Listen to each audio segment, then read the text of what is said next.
Hello, pile 3. I already drew your numbers, letters, symbols, all that jazz. Normally, I don't talk about them because I feel like they're something that you can figure out. Like, if you resonate with any of these, anything that you see here, you know, like the number 63, maybe 763, 70, you know, anything. Amy is coming out for some reason. But this one, ignore the fact that I didn't peel this off correctly, but I'm taking it as a plus sign, like not a plus sign, but health.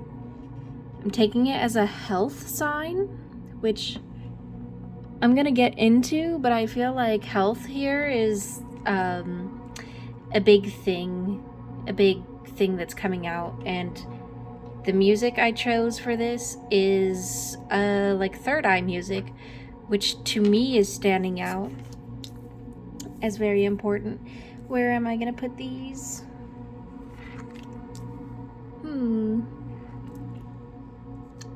I'm gonna move these. But that, for some reason, is standing out to me. Mental health, spiritual health. It could be physical health, but I'm feeling more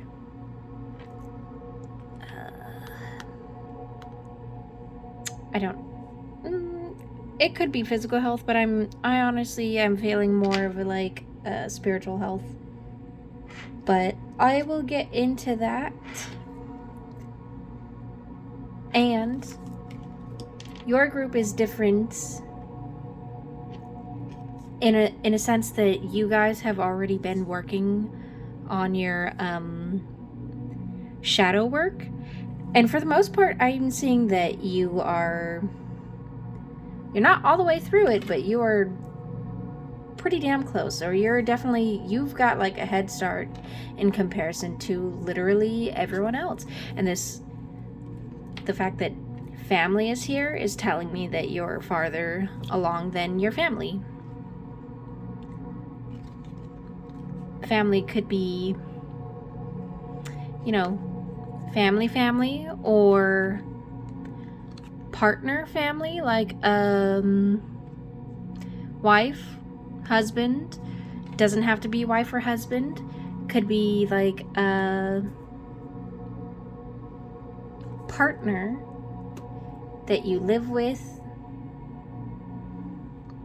Any of that. But let's hold on. I think I'm gonna turn on a light. Give me one sec. All right, and I did start your candle a little bit earlier than everyone else's, just because they take forever to burn. But for some reason, your guys' candle is burning like way quicker, and a few times it even almost went out. But I have this feeling that you are going through a lot of problems at home that are keeping you stuck in shadow work. And I feel like it's like you're burning a lot of energy, a lot of anger, a lot of grief and sadness, and it's making you feel like really chaotic and like muddy, like just, I don't know, like you just don't know what you're doing, and you don't feel like you're on the right path. And I also think that the fact that it almost went out,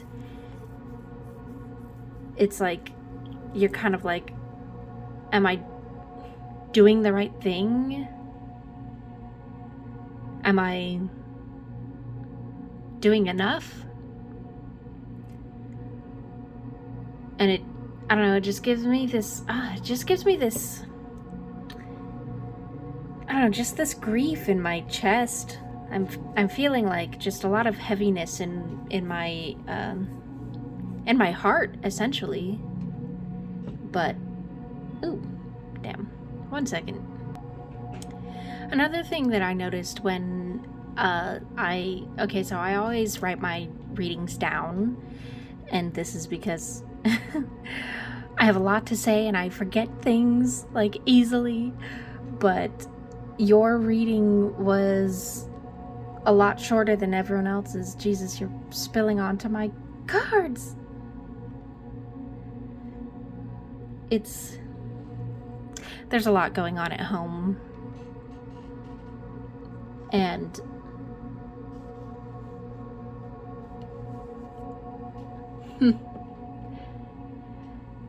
we'll just get into the we'll just jump right in. All right. So I'm seeing that part of your shadow work is that this might not be for everyone, but I am seeing that there's this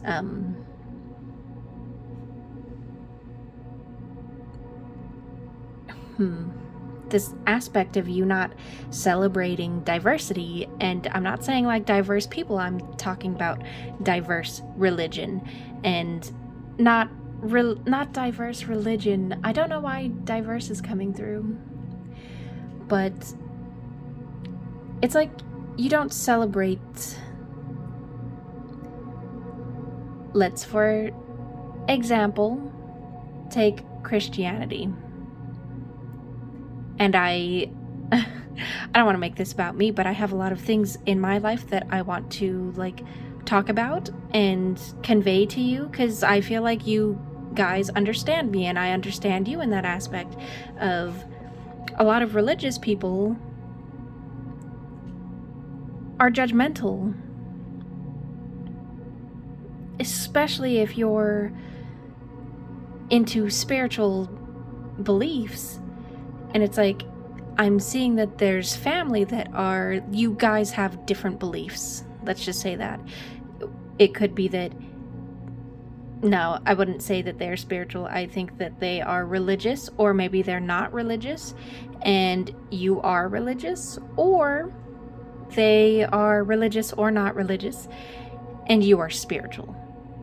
And in my own life, I have family that is the exact same way, that they do not appreciate or understand, and honestly, they really shit on the fact that I do tarot.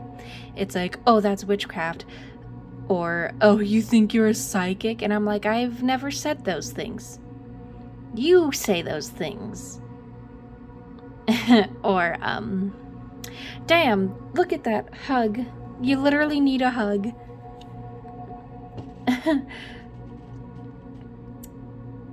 It's just, I'm saying that also, going back to the religion thing and people being religious, and we all know how those certain religious people are.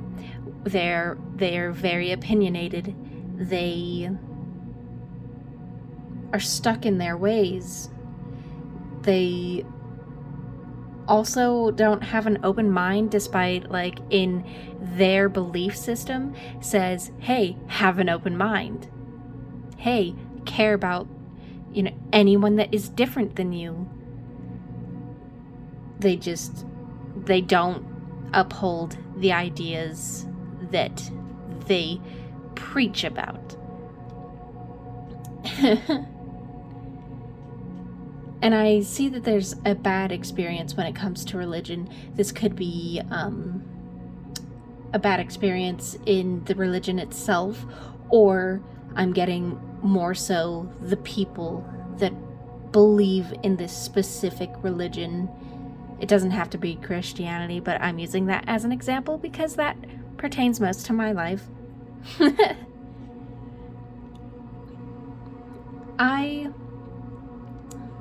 Okay, so I don't know why I'm being called to tell you this, but when I was younger,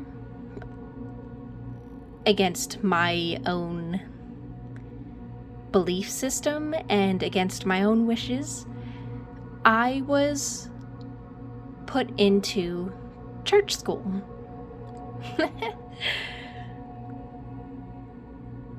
I really fucking hated it. I hated having to get up and go to a school that, like, it didn't make sense to me. Because I was seeing a lot of people that were like, believe this, believe this, believe this, and it's like, why do I have to believe in something that I don't believe in, you know? And it just really didn't make sense to me. I grew up Catholic, or was supposed to grow up Catholic, and it's so funny. I was held back 3 years. 3 years. Do you know how embarrassing that is, being held back and like that long? And it wasn't because I wasn't understanding the material, because grades wise, I was top of the class. But we had a teacher. She was my teacher for, I think, like 2 years. I don't remember. It was so long ago and I didn't really fucking care. It was so stuffy. Everyone was so, like, I don't know. It was not my scene. It was not my crowd. And I just felt like a freaking alien. Like I just didn't belong. And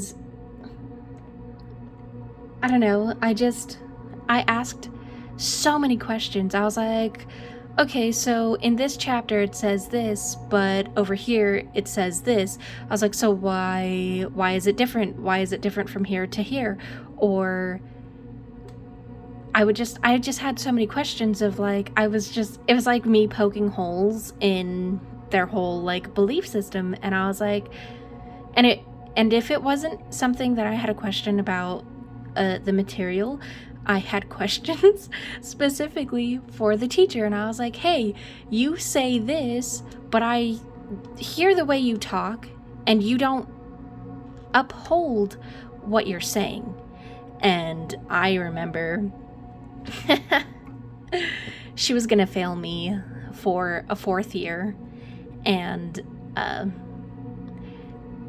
she calls my guardian in and she's like, hey, so I'm gonna fail her again because she's just asking way too many questions. And at this point, my guardian was like, fuck you. Like, it was so funny because like they were arguing in like the front of like everyone, and I kind of just like walked away because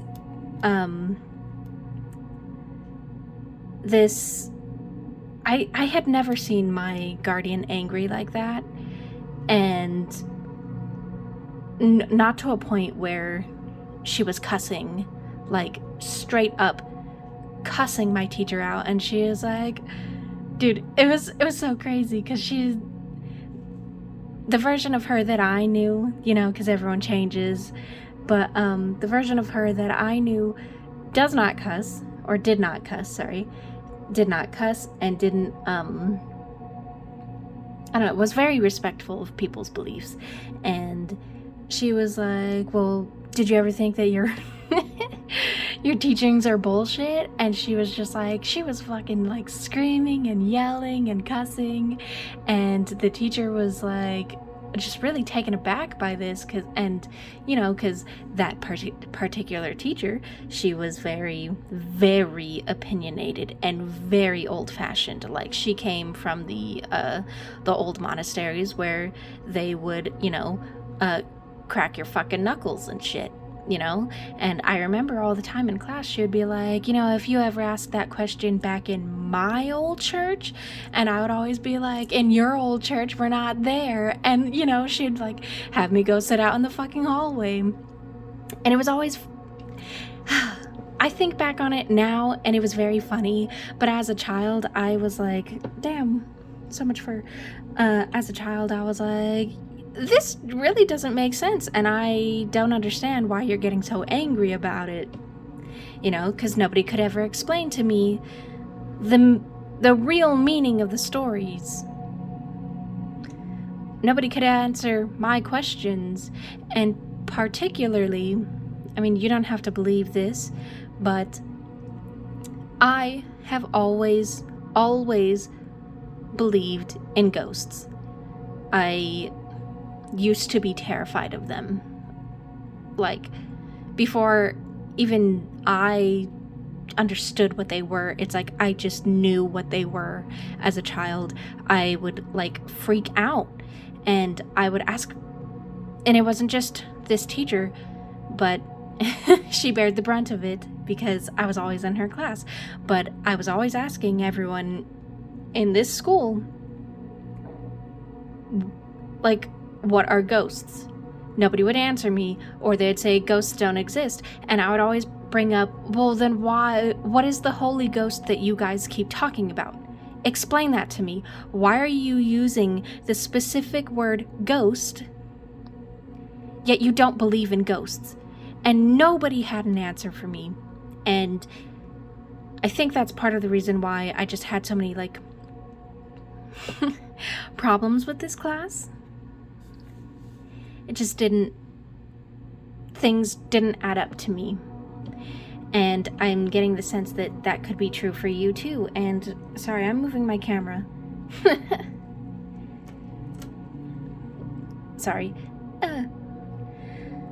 I get the sense that it is this way for you too. And it doesn't have to be like in a public setting. It could be literally within your own family. Like, you're like, I have questions about why you believe that, or why you don't believe in this, when you say, you know what I mean? Like, you say specific things, yet you don't actually believe in that. And it could be that you are also wanting to explore the spiritual path and step away from the religious path. And that is not going over well.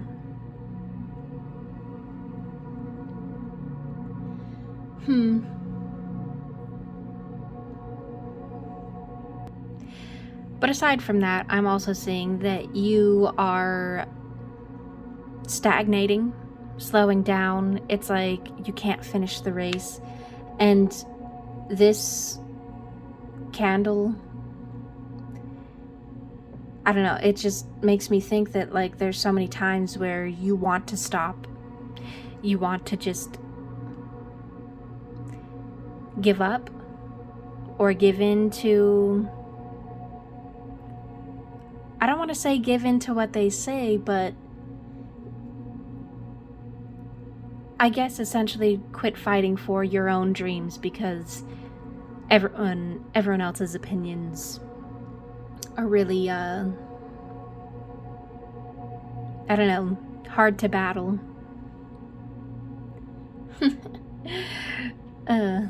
Which I totally understand that.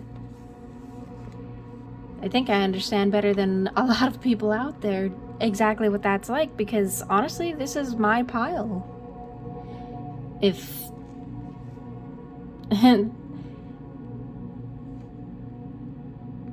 when I started tarot, I had friends and family just cruel. Some were really cruel, and others it was like mocking, and somehow that was just as cruel, despite them not being like outwardly like assholes about it. It still affected me. It still made me feel like, what the fuck? And so many times I was like, maybe I'm the crazy one. Maybe I should stop this. Maybe I shouldn't delve into this. And it doesn't have to just be a spiritual thing for you. It could be a dream that you have, like starting your own business, writing a book, making music. And it's like people are just shitting on that idea, shitting on that dream. And if that's not enough, the world is literally a scary place, and it's like, it's so hard to get your dreams out there because you don't know how, if this is how my family is behaving, my friends are behaving, what are strangers gonna think?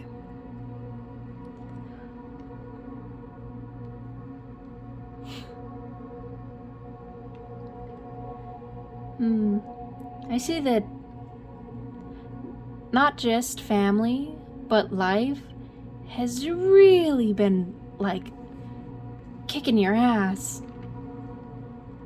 You've had a rough life. And this is just like, how do I explain it? This is, from my own experience, this is one of the final steps.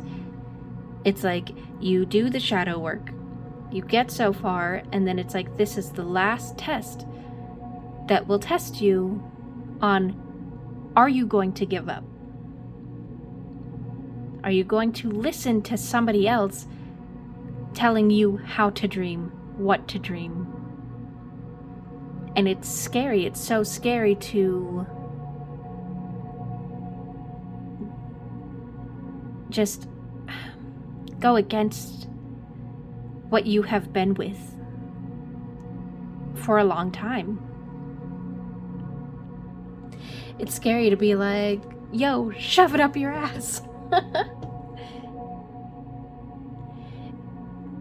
Especially because you feel like if you do this, you're not going to have anyone.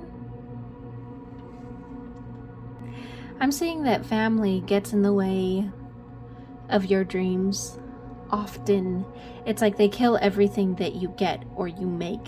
And I come from a very hurt family, a very toxic family, where they do this. Not do this, they still try, but I don't really talk to them anymore. But I understand what that's like. It's like anytime I had a great idea, shot down. Anytime I wanted to do something that was not something that they wanted to do, it's like hell on earth. And especially if it's like I make one mistake, I hear about it the rest of my life, but so-and-so can make a mistake and nobody bats a fucking eye. And I feel they treat you this way.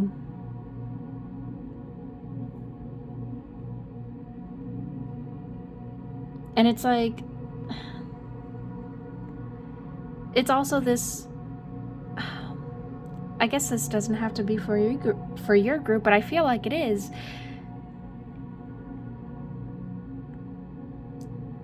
I mean, maybe I'm just comparing you guys to my life so much, but I think that's for a reason. It's like anytime that you gain something great, it's like they fucking tear it apart and they want that for themselves. You get a new job. You better be paying me some of that money. Or you get a new job and it's like, hey, get me that same job too.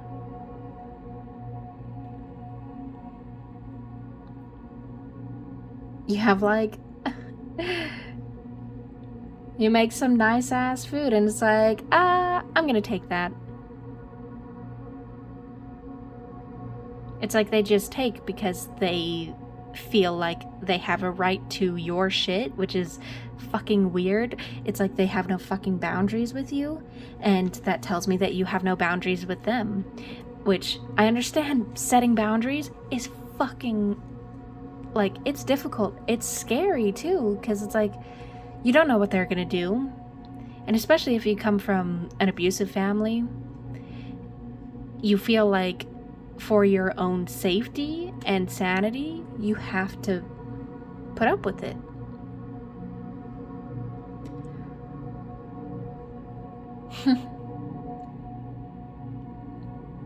I also see that they get in the way of your self-expression a lot, and it's making you feel icky, like you're not your true self, like you're wearing a mask. And expressing yourself is greatly frowned upon. Like, I remember being like really happy and laughing a lot as a kid, like constant laughing. My oldest sister always talks, she always brings it up. I laughed so fucking much as a child that I literally had abs, and she always brings that up, and she's like, you remember when you used to laugh all the time and you had abs? Like, you had a fucking six-pack at like 9 years old, 10 years old, 11 years old. And I was like, yeah. I mean, that's definitely not my body now, but I'm like, damn. And it's like, I was shut down so much that current me, I am trying to get back there, because it's just, I miss that. Everything was so funny to me. Like, life was just so exciting for me, and my family really fucking shit on that. And I was put in a really dark place, and I want to get back to that. I am getting back to that, but it's just, it is definitely an uphill battle, an uphill climb. And it's like, you're not allowed to express yourself. Certain jokes aren't allowed to be made. Even if you're like, I don't mean to hurt you, but I'm just making a joke because it's fucking funny, and like, you guys are so fucking serious. It's like, you make the wrong joke and they'll fillet you alive. They'll cry their fucking eyes out and then make you feel bad about it. Or they'll be like, oh, you make a joke about me, and then it's like they go for the low blows. They're just insecure. They have a lot of fucking problems, and that's not on you.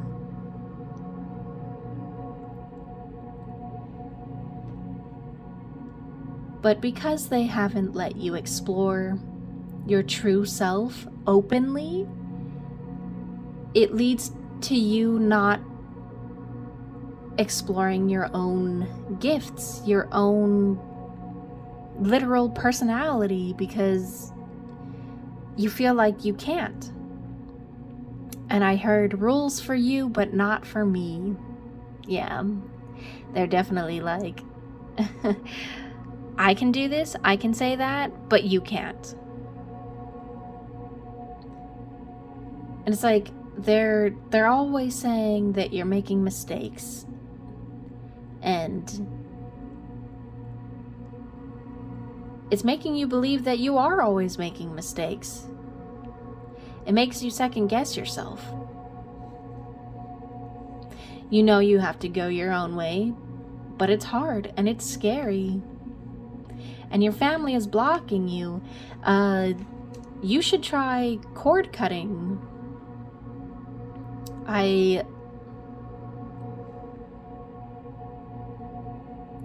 You don't have to, like...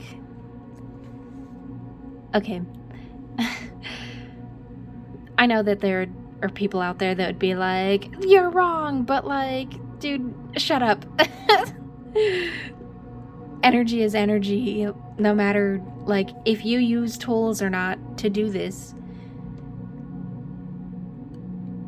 Like, okay, so in the beginning, for me being spiritual and my family not, either they were religious or they just aren't spiritual or religious, but they are judgmental, I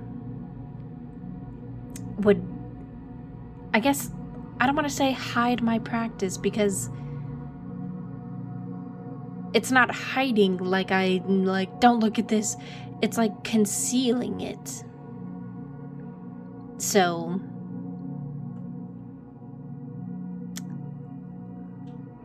when I was doing cord cutting, I would not use any tools. What I did to help me was I would take a shower and close my eyes and imagine I'm literally cutting like the cords that are tied between us. So me and this person, I would imagine the cord between us, and I would imagine cutting it. And then I got to a point where I realized that these cords were not just connected between us, but they were wrapped around me. And it's like they put cords all over my body. They tied me up because they didn't want to let me run, let me escape, essentially, let me be me. Specifically, hold on, if my camera will like calm down. My fingers are cold.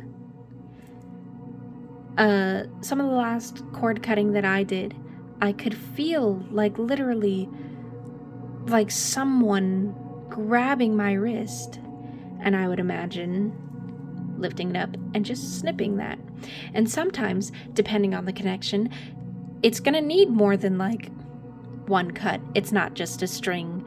Like, some people are strings, some people are rope, thick ass rope, and some people are fucking chains. It's like you have to learn to start trusting your intuition and literally delving into your own spiritual shit to understand like what that connection is, to feel that connection. And I feel like you have intuition, but you don't want to listen to it. Or if you don't want to listen to it, you don't trust it. Or you feel like you should use just your 5 senses and not your 6 senses. Intuition being your 6th sense.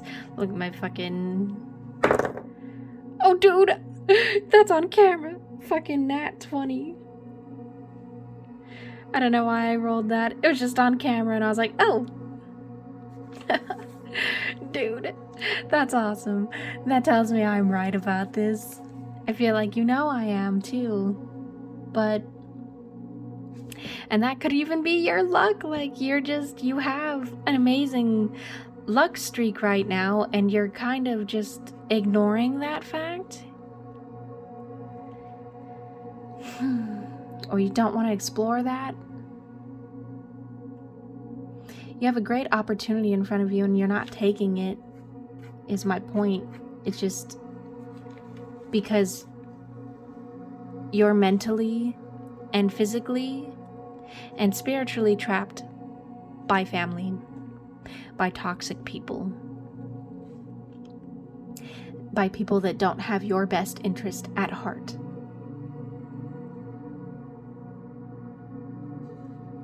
And the fact that they always want to bring up past mistakes. Oh my God, this was the thing with my family. So I battled depression for a really long time. And over the last 4 years, I've gotten out of that. But during the beginning, when I just came out of that, and like, mind you, what helped me get out of depression was spirituality, finding my own shadow and really exploring that and undoing all that shit and understanding like why I did things.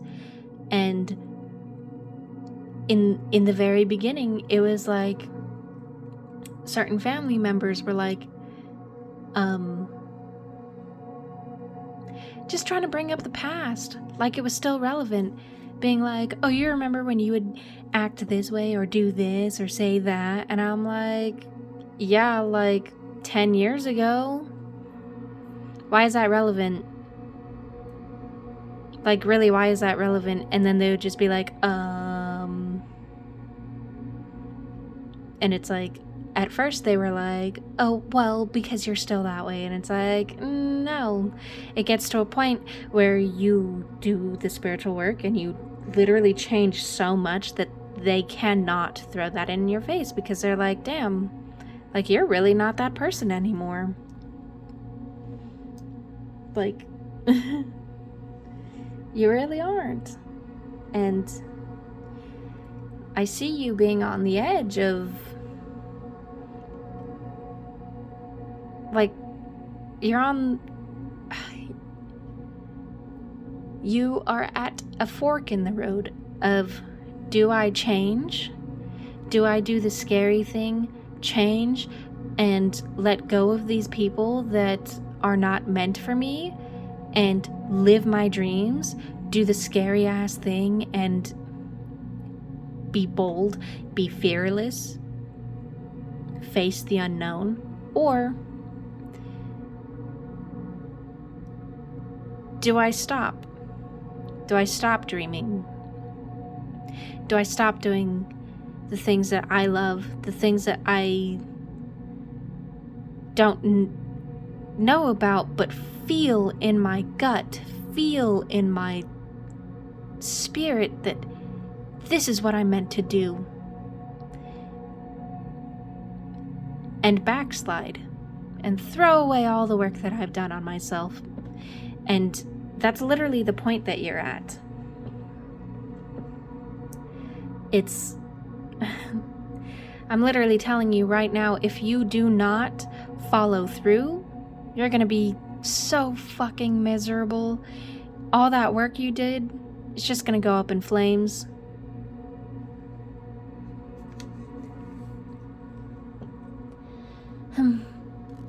I don't want you to do that. Like, there's so many dreams that you have to live, that you have to follow through with. It's like, I don't know, if they can't fucking be happy for you, then why are you still there? And maybe you can't physically move, but emotionally, you can step away from them.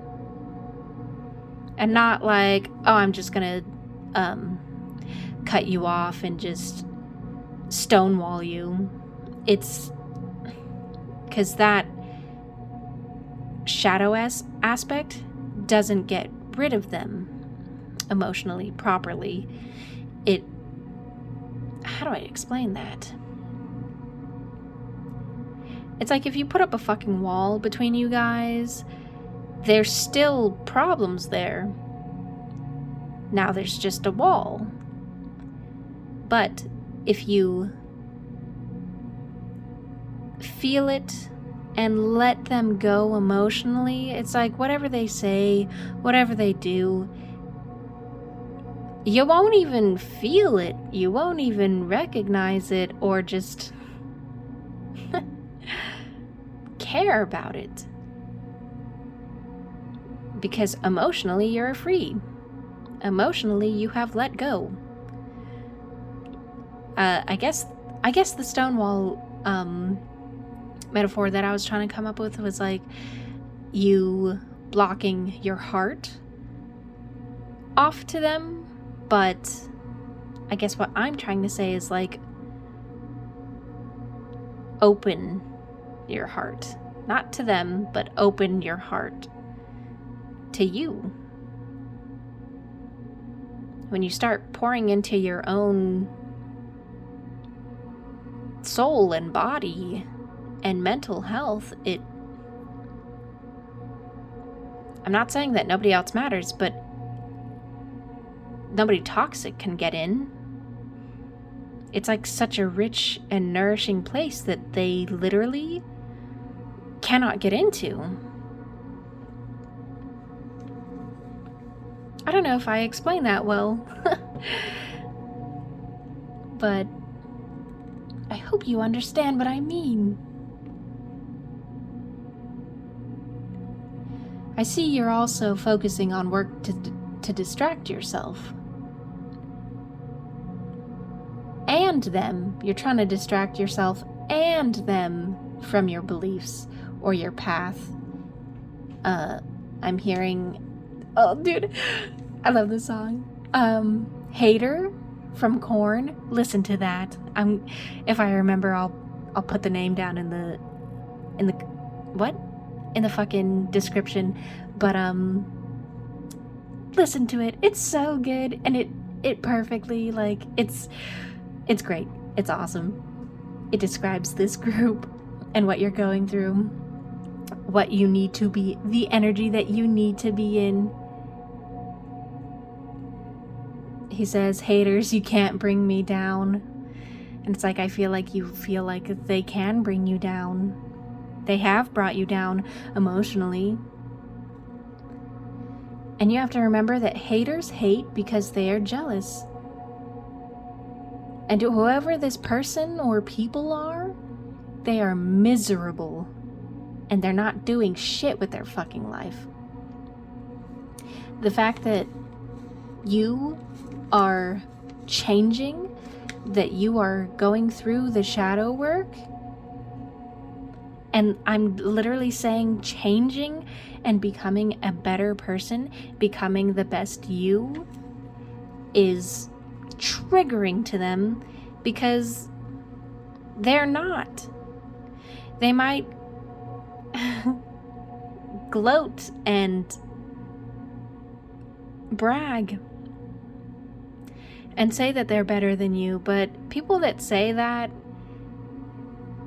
people that feel a need to say that, it's very obvious that they are not happy with themselves. They are not happy with their life. Their life is not going the way that they want them to. They want it to. Oops. They want them to. They want you to follow their fucking path. And it's like, no, that's your path, and you're not even on the right path, you dumb bitch. Sorry, I just had to say it. How stupid are you to say that you have to follow my path?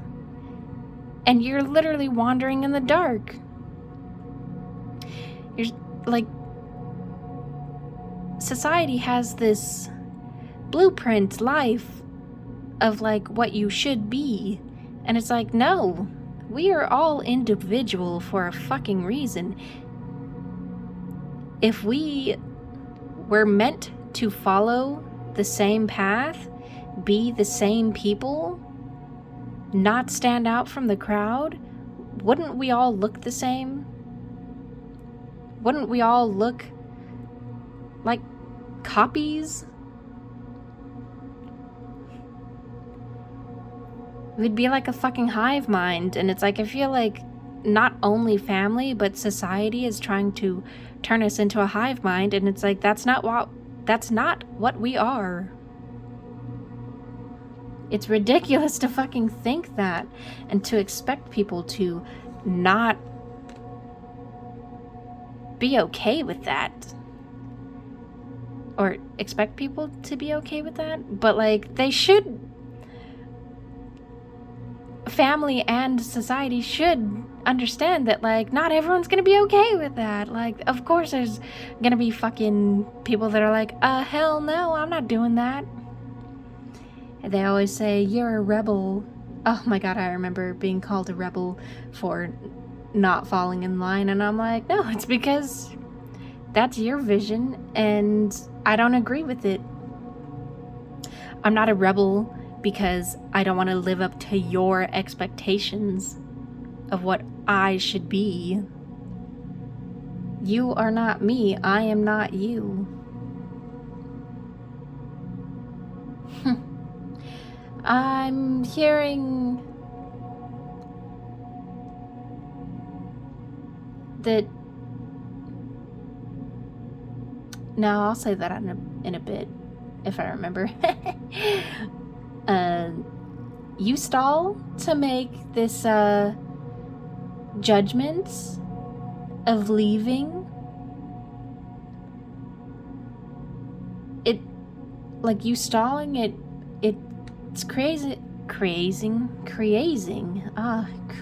new words here on this channel.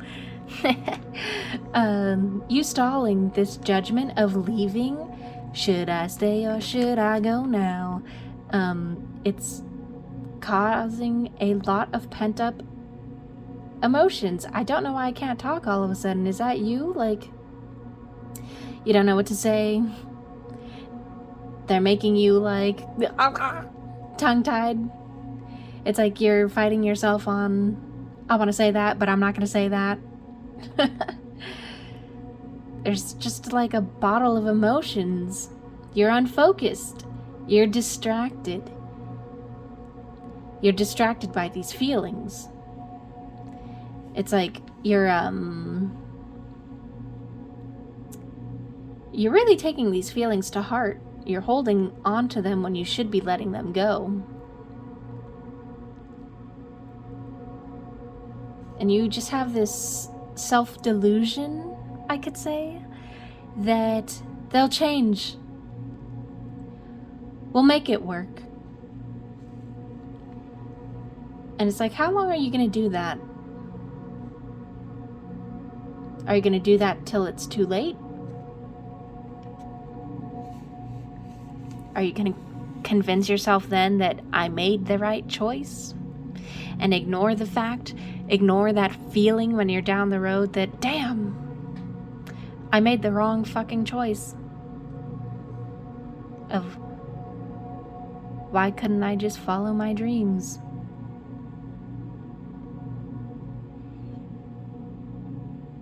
You're gonna have regrets later on. And then it's like you're still gonna be under that self-delusion of, I made the right choice. And it's like you're gonna say it to yourself, but you're not gonna feel it. You're not gonna believe it. You have to understand that this person, these people, are not what they seem. They are hiding a lot of anger towards you. If they're already showing you anger, they are not showing you the full extent of it. They're hiding a lot of jealousy, and I'm seeing a lot of hatred, like literal hate. They literally hate you. And it's like, I think you know that. Subconsciously you feel it. It's in their actions. It's in whatever anger that they show you now. And that is their shadow self. It's in their shadow that, oh damn, they hate you and they think it's you. They think you're responsible for the hatred. And it's like, no, they don't understand that they hate themselves. They want to point the finger at you and say that you're the problem when they know, and they don't want to acknowledge the fact that they are the problem. And in some ways, I think you also blame them. You blame them for keeping you stuck. And to some extent, yes, they are to blame. But also, to an extent, you're to blame. You are to blame for, I guess, I wouldn't say letting them treat you this way, but for some of you, yes. For some of you, it's you are to blame for not acknowledging that you are keeping yourself stuck. You're using them as an excuse to stay stuck. You're using them as an excuse because it's scary to go out into the unknown, go out into the world, essentially. Go out and live the dreams. Because for some reason, And I understand this. I literally understand this because I was in the same spot. It is scary to chase my dreams because I don't know what will happen. And at the end of the day, I don't want to be lonely. Yes, they're shitty as fuck. The way they treat me, I hate it. But I'd rather be with that than alone, like really alone. And at what point do you give that up?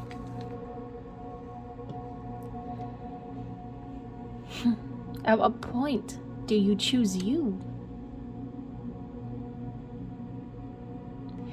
And these people are amused by your pain. And I literally know this because I have seen it with my own fucking family. And damn, I keep moving the camera, I'm sorry. I've seen it. At first, okay, when you get further into your healing, you will see how big that hatred is that they have for you. In the beginning, there was a family member. They don't deserve the clout, so I'm not gonna fucking name drop or any of that. I really, really loved this person. This person in my childhood was everything to me. They had the same humor, had the same interests, and it was like we were best friends. And I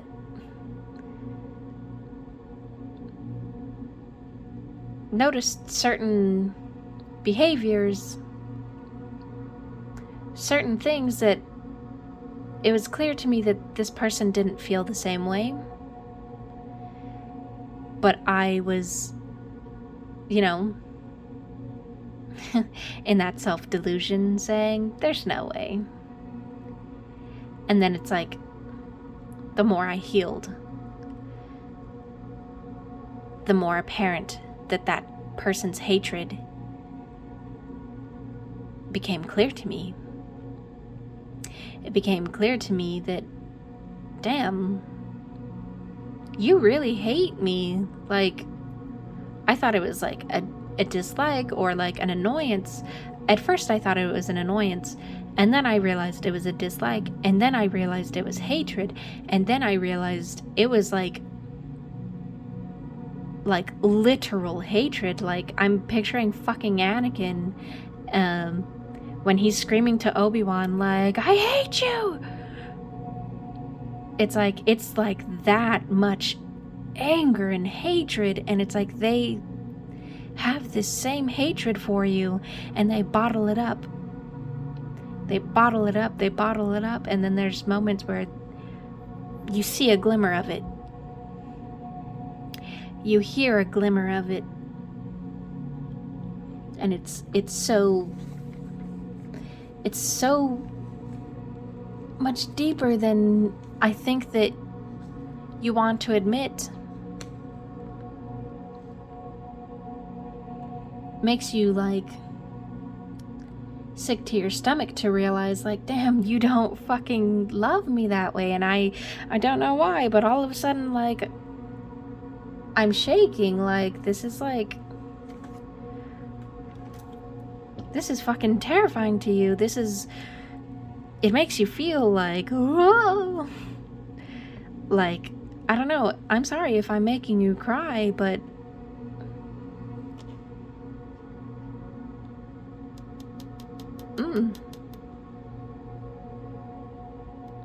it's okay if you want to pause right here. I know there's a literal trigger warning on top of my channel, and that is for a reason, because the things I talk about are deep and heavy, and it's okay to take a break. It's okay to cry. I suggest you cry. If you're angry, let out that scream, let out that anger.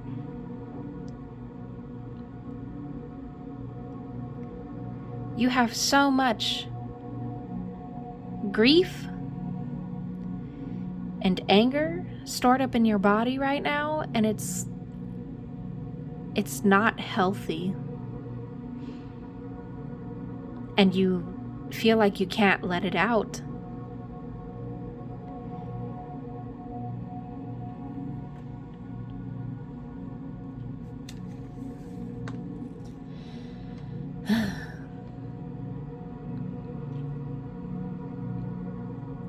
Maybe you're distracted by your options to a point that you're overwhelmed and you're not doing anything. Like, this could be, you could be very talented, and I'm seeing creative even. You have so many options that you could do that you're like, I don't know what I want to do. I could go this way, I could go that way, I could do that, I could do this, I could do this.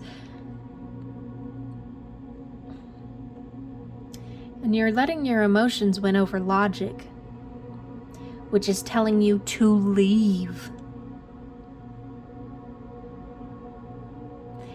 You have to remind yourself what you're after. What is my end goal?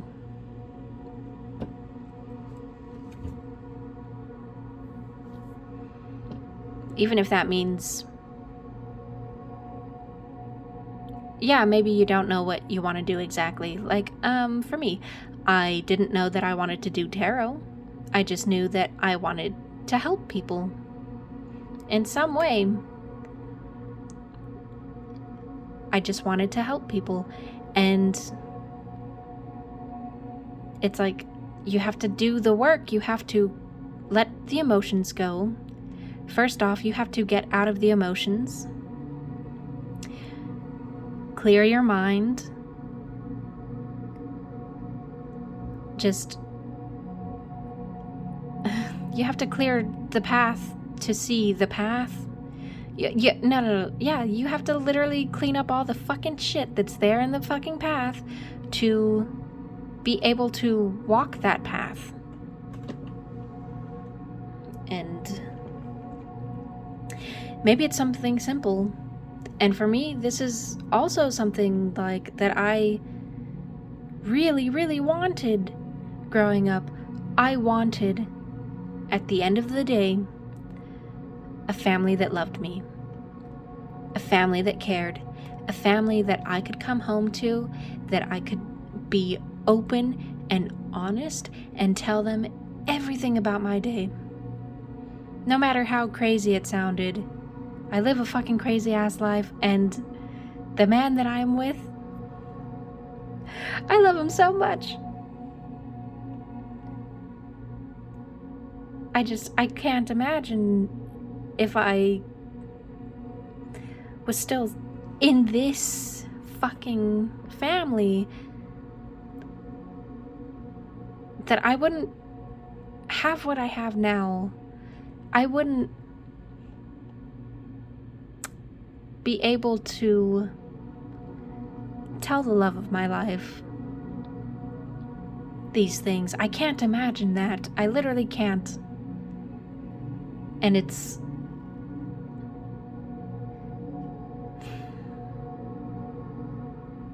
I can say that I never thought I would get here. I never thought that I would find family. Yes, it's just me and him. I mean, and our pet babies. Which, if anyone fucking says that pets are not children, I think they haven't really owned a pet before or formed a connection, because literally pets are like toddlers that never fucking grow up. You know, you have to fucking take care of them, and it's like, we have a cute small family, and I love it. I love it so much. And I can say that I never, ever, ever fucking believed that that could be a possibility for me. And that's because I came from such a bad fucking family, such a toxic fucking family, And I cannot imagine wanting to stay there, willingly choose to fucking stay in that energy. And a part of me thinks that you think that's all you deserve, because that's all you've been shown. And especially if you come from a rough life like me, you understand just how fucking, like, dismal and black and gray that is. It's like there's no light shining on that, and whatever light does shine, it's gone in 2 seconds. But I'm literally telling you that when you get out of the shadow and step into the light, it literally doesn't go away. And whatever dark shadows or storms that do pop up when you're in the light, it's like they're fucking snap. You can fucking deal with it. It's no big deal.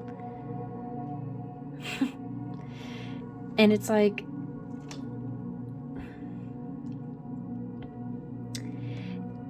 it requires a lot of strength. A lot of strength to stand up. To stand up for yourself. To stand up against your family, for your family, if that makes sense. If you have other people in your family that are on your side, that are treated the same way, or are not treated, maybe not as bad as you, but they are treated like shit. Or they are at risk of being treated the way that you are being treated, because I'm telling you, like, it's like when you start healing, people that are heavily in their shadow get insane. I could tell you literal horror stories from my own life about certain family members where it's like, you're literally insane, you're literally crazy, and it's like it's scary. I think also what makes it so scary is the fact that you are the first person to do this. You are not only the soldier on the front lines, but you're the fucking leader on the front lines. You're the one that is leading your path. You're carving, oh my god, this is what it is. And this is literally my pile, dude. When I was first starting tarot and starting this whole thing,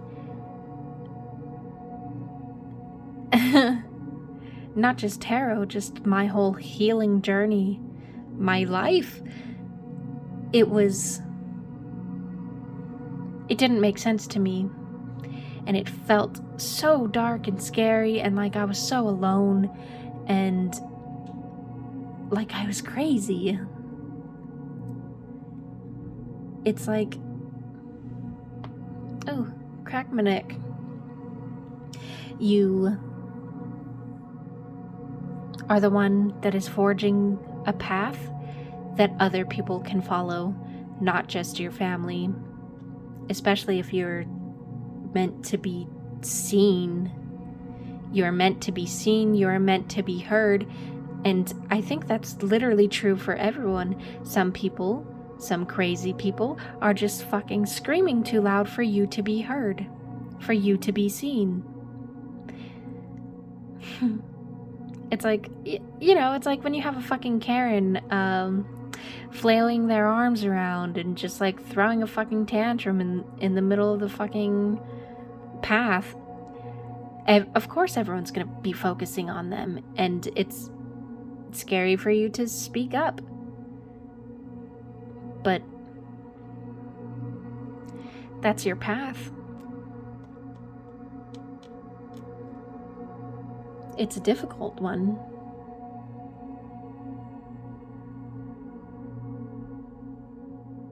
It's always scary to stand up, to speak up. But it's necessary. If you don't change, no one else will.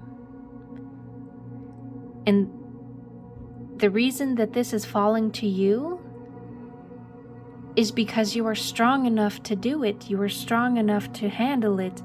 It might not feel like it, but you are. It's like, take any fucking story, any story about heroes. We always see the after effect of the hero is like Link. We always see, I don't know why I said Link specifically, Link from The Legend of Zelda, or Hercules. Any of them, really. Any fucking hero that you resonate with. It is, we always see the end result of, they are great, they are awesome, they did this, they did that, they did this, they did that, they did so many trials, but it's like, nobody understands that that path that they are on, it's always alone, isn't it? It's always alone, and they always have to do the craziest fucking challenges and trials. And I think that's also why it's so scary for you, is because you are that person. The wind, Jesus, there's a storm outside. There's a storm a-brewing. It's fucking tossing shit outside out there. But, yeah, you're on the solo dolo path. And it's scary. And it's like, I know what that's like. I literally know what that's like. But, and especially because you're in the beginning and it's like you don't see the entire path. You don't feel the path. Back to that intro to Shadows video, it's like literally wandering around in the dark. You're trying to find your way. And I'm telling you, like, the reason that you had such a dark and shitty life, or scary and shifty, it was always changing. I'm also saying that your life was always fucking changing. It's always something new. It's always something like taking you so many places, so many dark places. It's like, it's for a reason, because you, my love, are the only one that can handle it. You're the only one strong enough to handle it, and it is okay to fucking cry. It's okay to be angry. It's okay to scream. It is okay to feel like you're fucking drowning.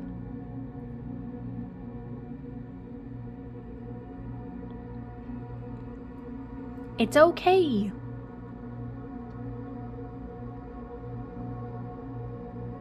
And it's okay if you say, fuck that. I fucking hate this. I hate this so much. I hate going through trial after trial after trial after trial. But it's like, it's for a reason. And you're holding yourself back from that. And it's like, I can't express to you how important it is to get out of that. Because it's like, oh my god, once you learn the lessons, you never have to go back, okay? You never have to go through that scary ass shit again.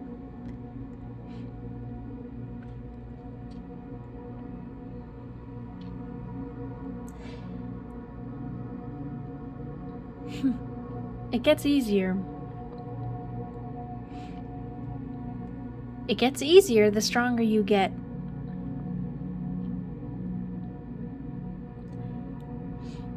but you have to fight the fear.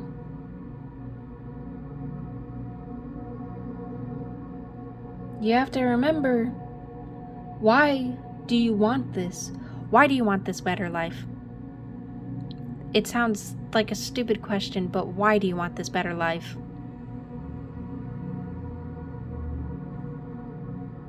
You want to feel happy. You have a right to be happy. You have a right to fucking smile. You have a right to fucking laugh. You have a right to be your fucking self.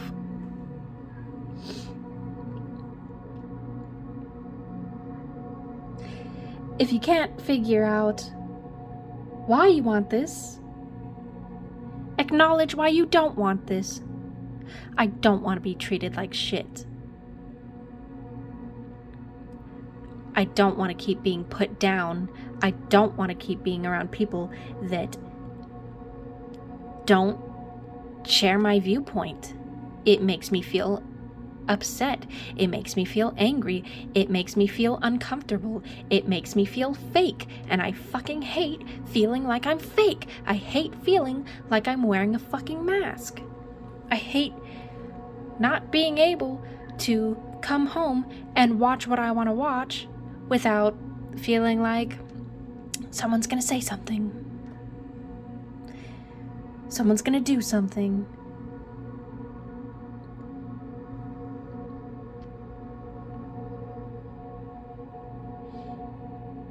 This family is overbearing. Or this family person. What the hell? That's not how I was gonna say that. But, you know, this person or people, they're just overbearing. And they ruthlessly cause fights like a fucking child. They act like a child because they're not getting their way. Not just with you, but like with everything in their life. That's not your fucking fault. At some point, they have to fucking grow up. It's like, grow up or die. It's literally, this is the path right now. You see the state of the world, yes? This is the path. Grow up. I'm not just saying you, sorry. And I don't mean it to say it like I'm angry. It's just, I am concerned about humanity as a whole. It's like, you have to change. You have to go through the shift, go through the shadow, or literally die. It doesn't mean physically die. For some, yes, because that is the fucking path that they chose. Like, some people can't escape that because they've done so much fucked shit in their life. But spiritually, if you spiritually die, there's no coming back from that. And if you could come back from it, you're not doing that shit alone. And you're not doing it without even more trials, even harder darkness, even... It's like whatever you think that, yes, your life has been difficult, but like whatever darkness that you have been through, if you spiritually die, that darkness is like times 100. Cough, cough. I wrote down a phone number for people that this probably isn't for everyone, and I fucking hope it's not. But if you are in a really abusive relationship, I wrote down the domestic abuse phone number. So I'll give that to you. I will even put it down in the description box, But I feel like because you keep a lot of things secret, I'm just gonna put the number, and I'm not gonna put like the title, you know.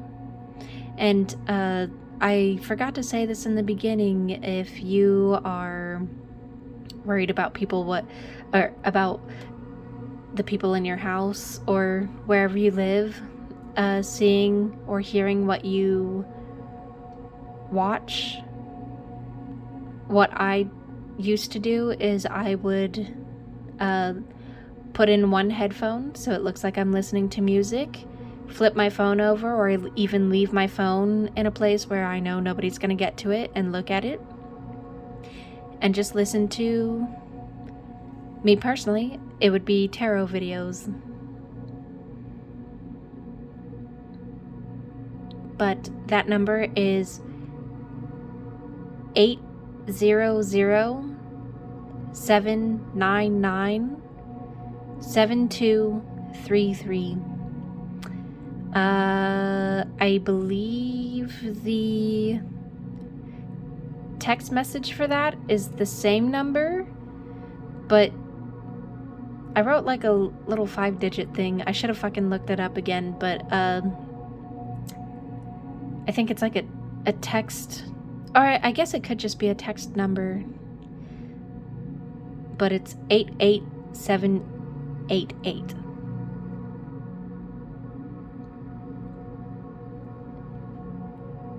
But back to it.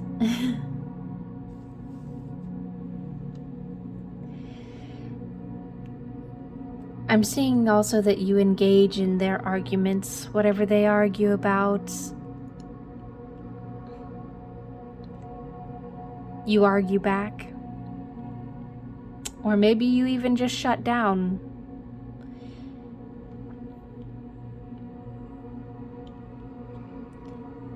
And some advice is, if these people are so set in, this is what I'm gonna do, this is my path, maybe you just take the passenger seat and let them drive themselves crazy, drive themselves off a fucking cliff. It's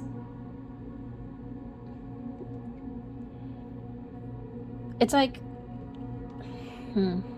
okay, so this particular person in my life was always like, you're not going to do this, you're not going to be able to do that, you're not going to be able to make it, etc., etc. And I used to argue.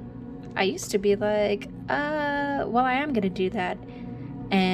Or I'd just be like, why don't you believe in me, blah, blah, blah. You know, I was so fucking emotional about it. But then I got to a point where I was like, actually, I really don't care anymore. I don't care what you say. I'm just gonna do me. I'm gonna do what I want to do because life is way too fucking short for me to not be doing what I want to do. To be doing shit that you want to do, which, in my opinion, is not fucking fun. And honestly, the way I see you driving your life is fucking scary, and bitch, you a bad driver. Like, I'm not gonna let you drive my life, so you can drive yourself here, and I'm just gonna get out of the car. It's just, you just have to, I guess, just let them be themselves. They'll either figure it out or they won't, but that's not for you to change them. And maybe you're trying to change them.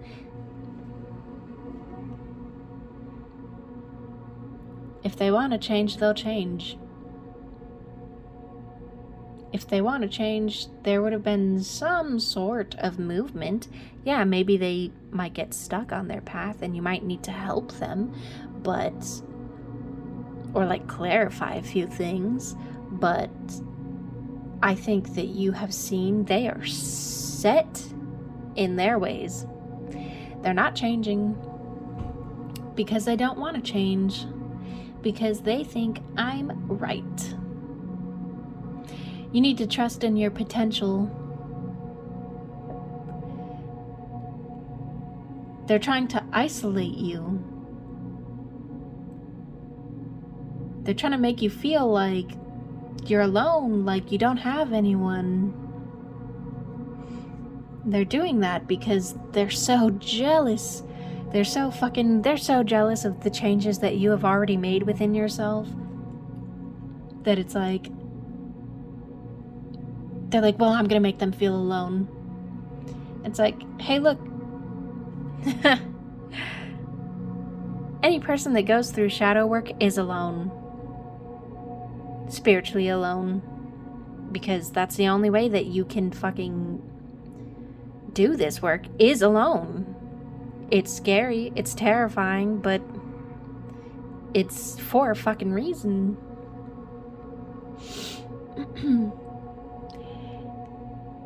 And you are alone because you need to take the time to heal. You need to grow. You need the room to grow. You can't have like a crowded fucking flower bed. Nothing's gonna grow.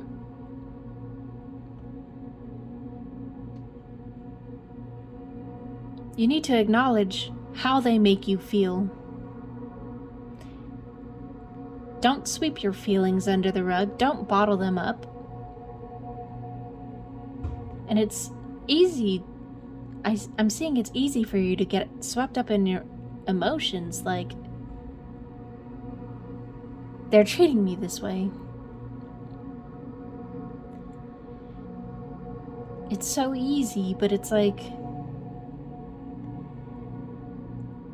you have to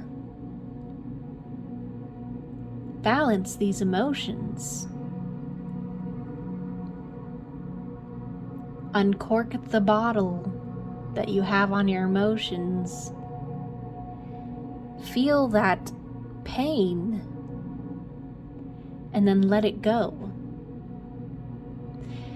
You also are doing too many things. You've got like 8 arms doing like everything, going everywhere. Ooh, jeez. And it's like you have your hand in everything because you're like, I'm desperate to escape, I'm desperate to escape. And it's like you see so many ways out, but you're either trying to explore so many ways, or you're just distracting yourself, keeping yourself busy from what you really need to be doing.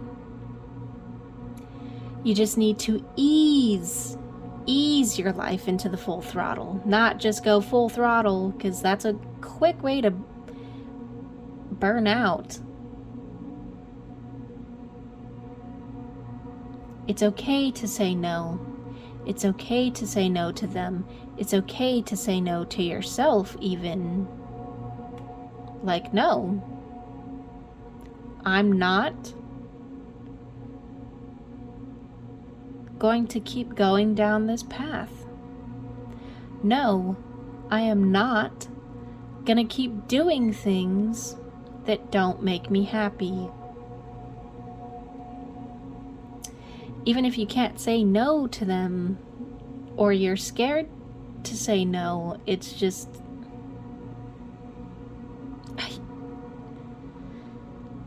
It's hard to say, but you have to say it. You don't have to say the word no exactly, but you can say other things like, it's like when certain people want to hang out and you're like, I don't want to do that. So I'm not saying make an excuse, but I am saying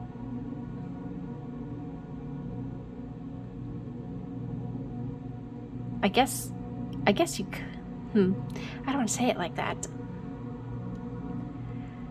Like, okay, for example,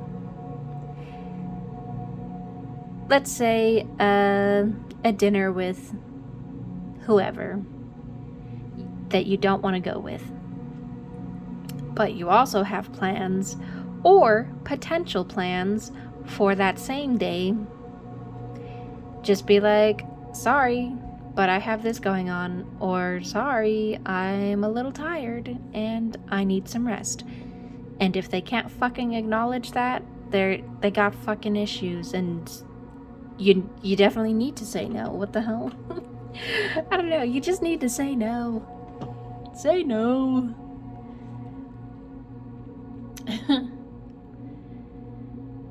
You need to acknowledge that these family members are cheaters. It doesn't mean that they're like, I'm cheating on my wife with whoever. It doesn't have to be like that. It literally is the fact that they are wanting to cheat and ride your coattails. Oh my god, this is like perfect. It's literally like my life.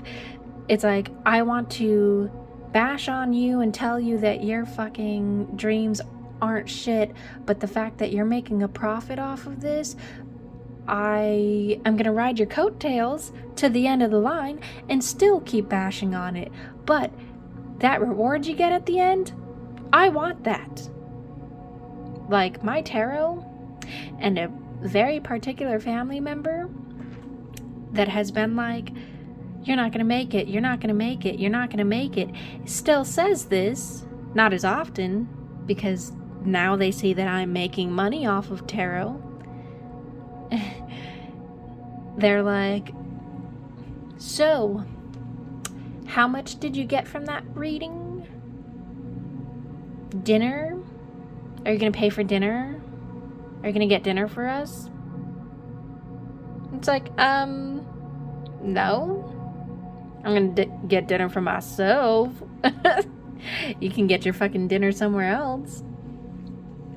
It's like they want to cheat like that. They want to not do the dirty shadow work, the scary shadow work, and they want you to do the shadow work without really acknowledging the fact that you're doing the shadow work, that you're doing an amazing fucking job, and they just want to reap the rewards.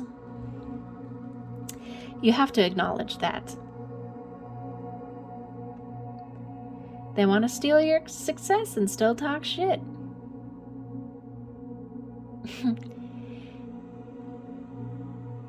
You also have to acknowledge that they are overworking you, making you do everything, do all the heavy lifting. And you need rest. Let the chores go for a day. Laundry, you can do that on the fucking weekend. Who fucking cares, dude? Who cares if you have to wear those emergency clothes that like don't fucking fit right or don't match? Who fucking cares, dude? If they are so concerned about these things that need to be done, they can do it. How about you fucking get off your ass and do some work yourself? You don't even have to say it. You literally don't even have to say that I'm not cooking dinner tonight. Just don't do it. Literally just don't do it. Like, oh my god, I remember when I was younger and my family would be like, you need to do the dishes, blah blah blah blah blah, you need to clean the house, blah blah blah blah blah, and I would fucking I got to a point where if I did do them, I'd do it in my own time. I'd be like, dishes? I'm gonna wash a majority of it and leave some of that for you, cause fuck you. Oh, like, oh my god, I remember when I really stepped up on that one. I got to a point where, and I know they would love doing this, I'd be doing dishes and they'd add something to the fucking sink, and I would literally, one particular night, caused such a huge fight. I pulled out every single dish that they came to me with after I had already like seen like what I needed to clean, and I put that shit on the side. And mind you, that was like a small mountain, and I put that on the side, and it was a big fucking deal. They're like, you need to do this, you need to do the dishes, we told you to do the dishes. And I was like, yeah, the dishes that are here, whatever you guys do afterward, there's a dishwasher. Put it in the dishwasher or wash it yourself. And I was firm on that. And they hated it so much. But they couldn't do anything about it, because I'm not doing that. Like, I'm putting my foot down. I am not doing that. I'm not doing that extra work. You need to do that too.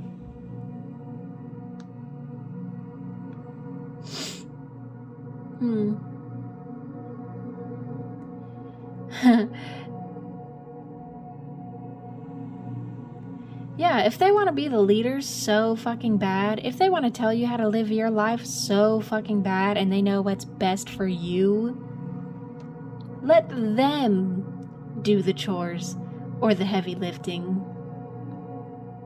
What are they providing you? Like, really, though?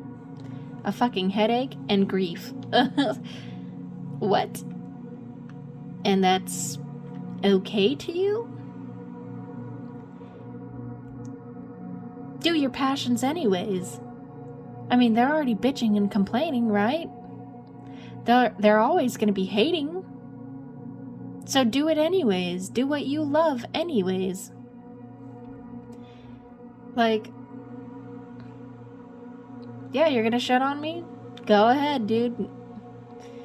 I mean, you're not going to change, and I'm not going to change. I'm not going to change for you. And I'm seeing that you feel especially drained by the end of the day, because you're doing so much. You're doing so much for other people, for people that don't deserve you. And you have really high expectations for yourself, because they have high expectations for you. Not like high expectations like, you should be the best that you can be and I expect you to do that. No, they don't even have proper high expectations. They have expectations for you to get them where they need to be. And no. Put an end to that shit. Ease away. I'm not saying rip off the fucking Band-Aid, because in a lot of cases it can be more harmful. But ease away.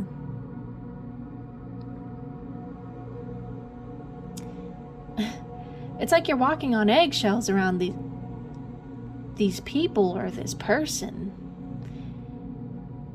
It's like you convince yourself that it's for yourself, that I don't want to hear it. It's like, I don't know, you just have to...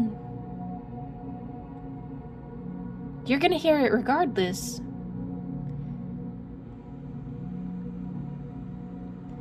And acknowledge that this is abusive. This is abuse. This is abuse emotionally and spiritually.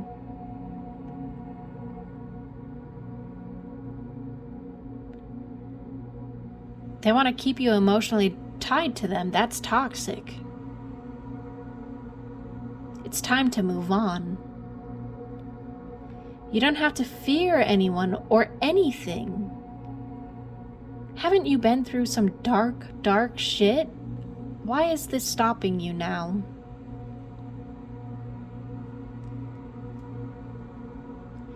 You stalling leads to forgotten dreams. So you need to get moving, even if it's slow.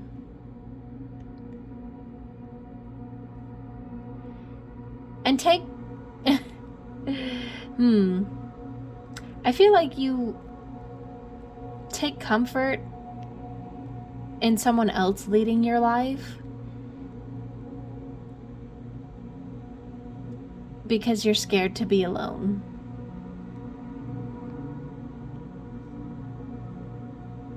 And I also think that life has kind of steered your path for so long and literally taking you on like a fucking trip that you're scared to take the wheel yourself. It's like you're scared to fight life.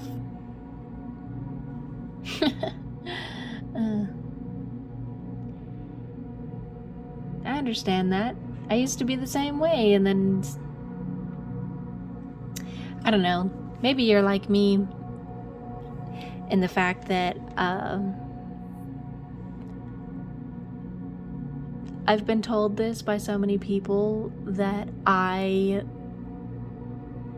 literally fight shit head on. It's like I think somebody called me a fucking I don't remember the football term they used, but they were like, you're literally like a football player. You just fucking charge ahead. Like, you don't agree with something, you just fucking go for it. And one person in particular was like, this was the love of my life. He was like, he's like, I've always admired the fact that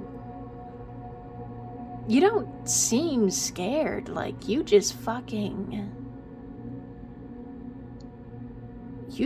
do shit. Even if you're scared. Like, you just fucking, you got a problem and you tackle the fuck out of it. Like, no matter what it is.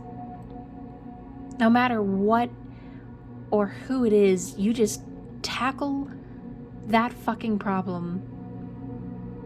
And it's like you're not fucking scared. And it's like,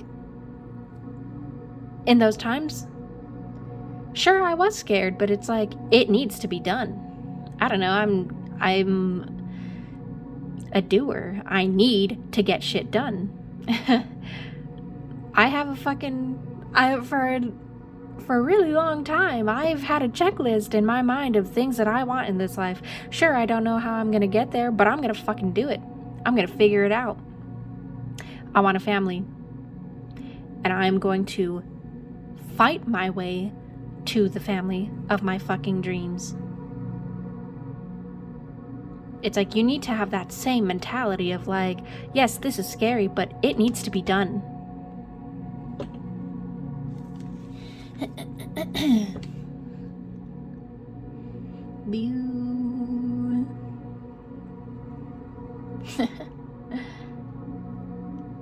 It's time to move on. It's literally just time to move on. You're scared your ideas aren't good enough.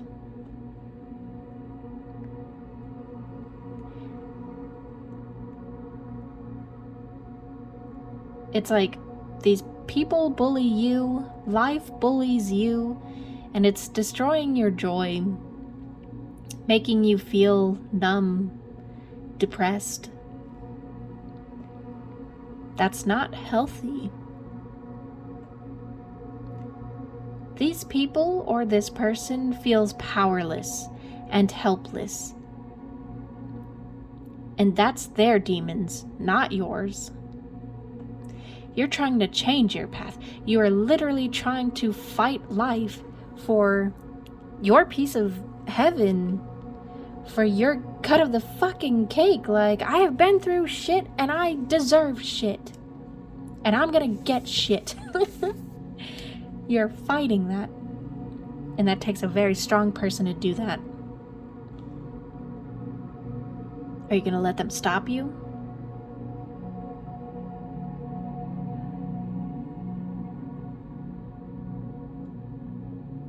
And it's like you're expecting somebody else to know your way, your path.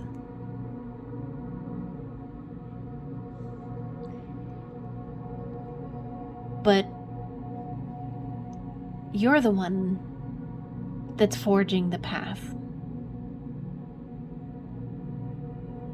You forged the path.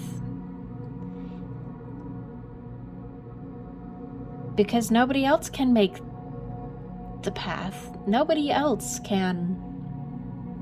Nobody else is strong enough. That's why it's scary. And I'm seeing that childhood was always changing. It's always... Childhood for you was just a roller coaster. Good, bad. Adults didn't know how to communicate properly. This could be like adults screaming and yelling. Adults not stepping up. Adults not talking. Adults not knowing their own path. And it's like, I literally think that people like us, people like you and me, we are put in between a rock and a hard place. We are shown so many examples of like bad people. And if it's not bad people, we are shown examples of bad paths. I'm not gonna live that way. I'm not gonna live that way. I'm not gonna be that type of person when I grow up. I'm not gonna do that. I'm not gonna be this. And the reason that we are put in this place is because we are literally the soldiers on the front line that are meant to change that, not just for us, but for a lot of people behind us. It's like you don't realize that you're the soldier on the front line, but it's like you are the spearhead behind this whole thing.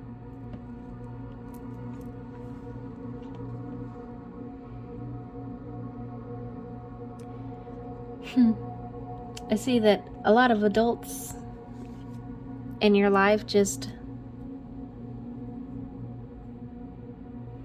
I don't know, they just made you feel a lot. A lot of feelings. Fear, disappointment, anger, anxiety.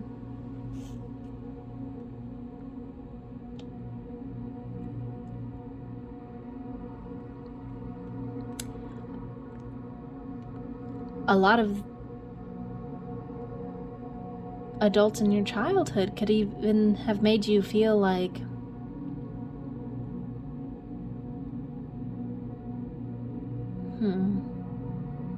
certain actions or certain words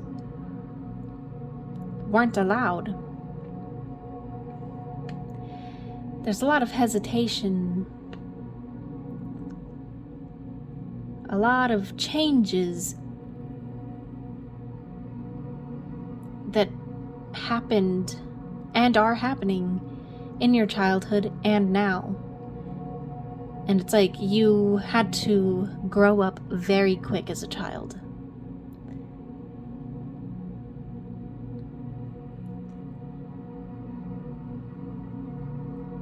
It's like a sense of not being able to dream as a child.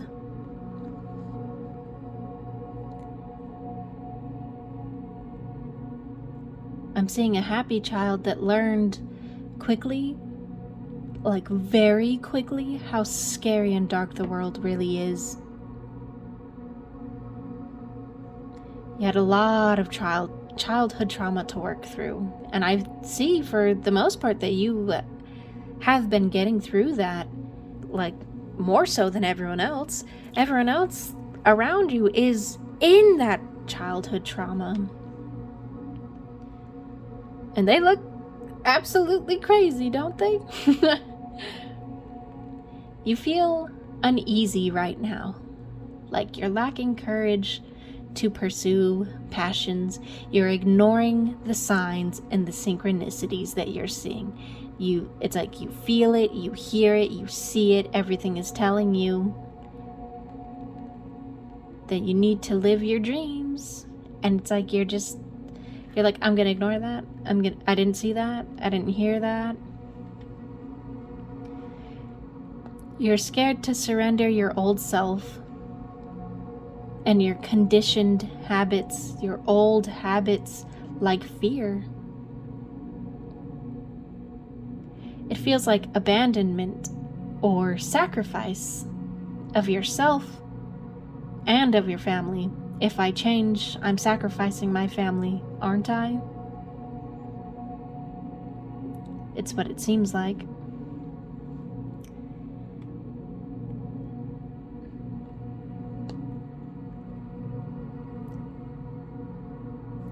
A symbolic death, spiritual death, not like dead, but like it's like a butterfly going through the cocoon, or caterpillar going through the cocoon to become the butterfly. It's like a state like death. It's necessary for that rebirth, for you to come out as the butterfly. You're afraid of your destiny. You fear the unknown. That's why you're not moving.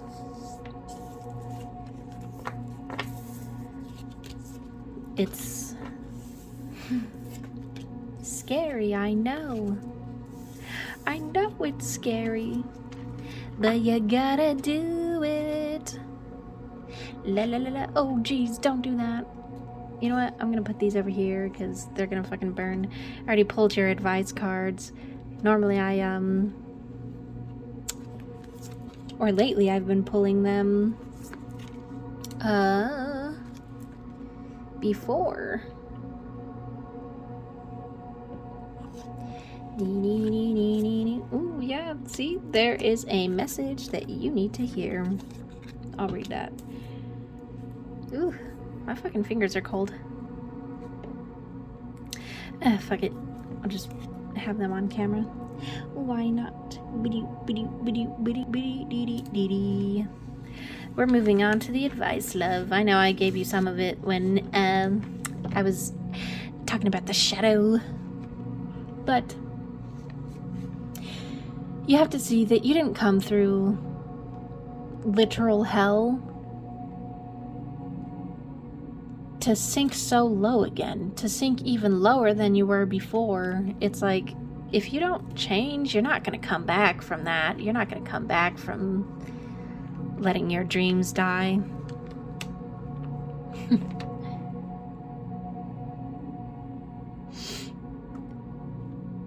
Don't ignore your intuition. Follow your dreams. Do you want to lose yourself again? Like, seriously, do you want to lose yourself again?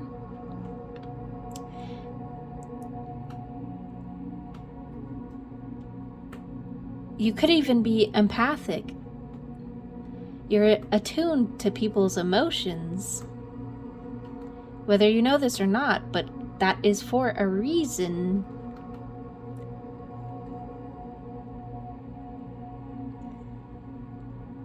You need help. It doesn't make you weak. Asking for help does not make you weak. If this channel can offer you help, I would love to do that for you.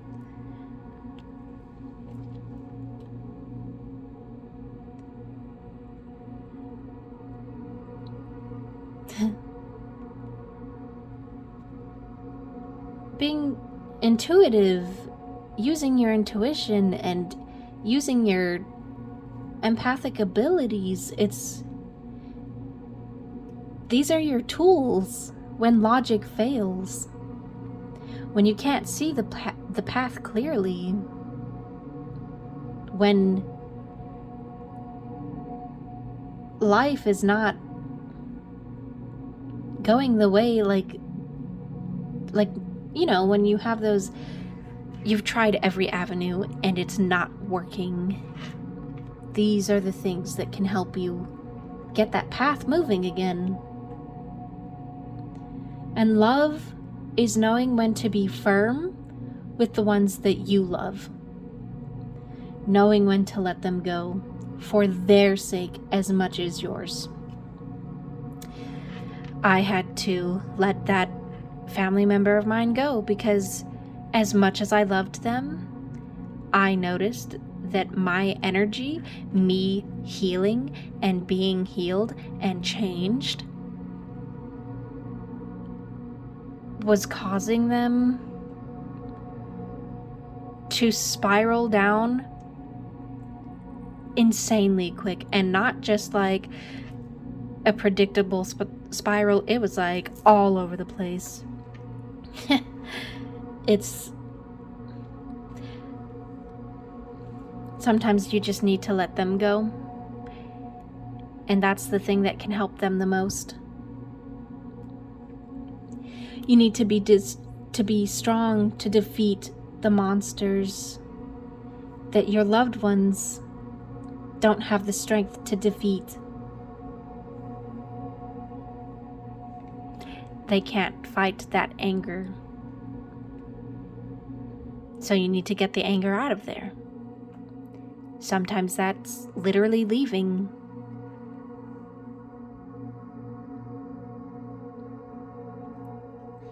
Your happiness is more important than wealth, than fame, than all that physical shit that's not going to matter when you die.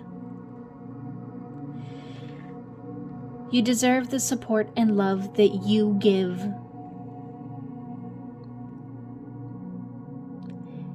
You also have to understand that these people are karmics. They are not meant to be in your life. Maybe at one point they were, but at some point they became karmic relationships because they didn't want to change. They didn't want to follow the path of the shadow. They didn't want to work through it. It's just, it's time. It's time to move on, to step up for yourself, to cut the ties. Stop putting off the inevitable. It is making you miserable. It's making you overthink about yourself, about your path, about these people. It's making you store all those emotions that you tried so hard to get rid of from the past out. The longer you wait, the more pain you put yourself in. The longer you wait, the more life is going to see that, oh, I need to cut that relationship off for them because they can't do it. And let me fucking tell you, when life decides to step in and take that person out of your life, it's more difficult than you letting them go. I swear to you, dude, it's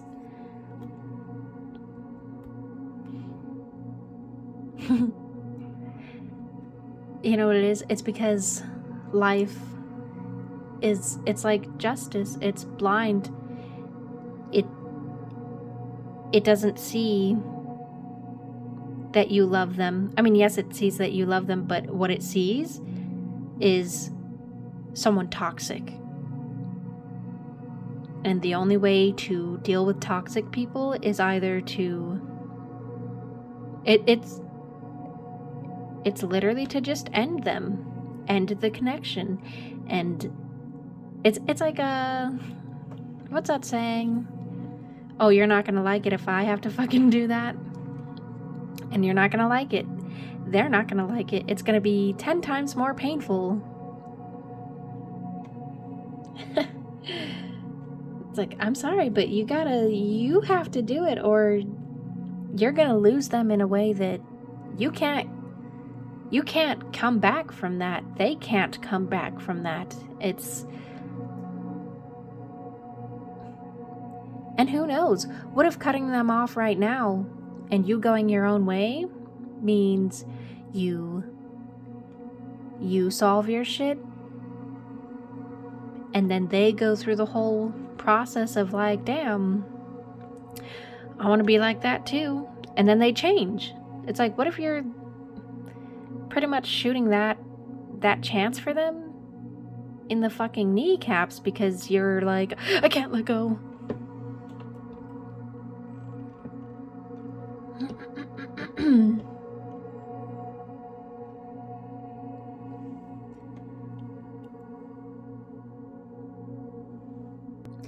You have a voice that needs to be heard, a dream that needs to be seen. It takes willingness to change, intention, gratitude for the past, for the bad, the good, the ugly, the beautiful. Just a deep gratitude for what you have learned and what you are learning right now. It takes effort, so much effort. And it's not just all muscle, it's effort on the spiritual, it's effort on the emotional, it's just effort in every way, shape, or form. And it takes passion and self-belief. You need to believe in yourself. Cast off expectations. Cast off your expectations for what your life needs to be. Cast off their expectations for what your life needs to be. And conditions. If there's conditions for their love, if there's conditions for your path, throw it all away.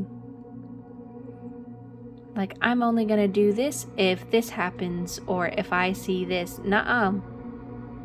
Throw it all away, because it's meaningless. It gets in the way. Cast off assumptions.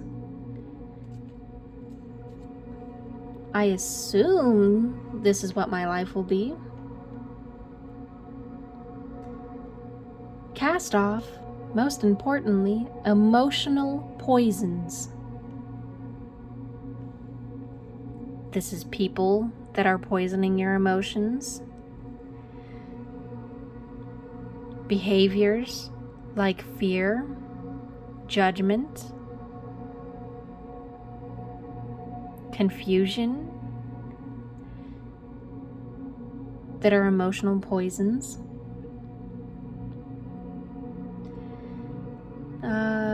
You should check out Jet, the stone. I'm seeing that might help you. You need to cleanse the stress. Stop putting off the end of the road. Everything has been building for your success, and that's very important. Oh, I pulled the second one first, alright. Try a sun salutation yoga routine. Yoga works with the energy in the body in order to still the mind. Yes, move the body. If yoga's not your thing, try dancing. Life in general is often very serious, and by taking out some time out for a dose of laughter, you mentally lighten the load. Mindfulness doesn't always require focus and discipline. It can also be spontaneous and lighthearted.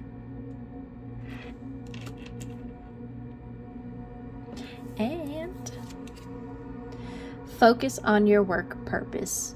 Try to approach your work with love and purpose, no matter how challenging or uninspiring it might be. Even if you don't enjoy your work, you can find purpose for your efforts and reduce negative feelings about your job. And last card, before I send you off, this was a really long reading, longer than I fucking expected. Pink fluorite mends pieces of the soul, reintegrating its fragments to make you whole again.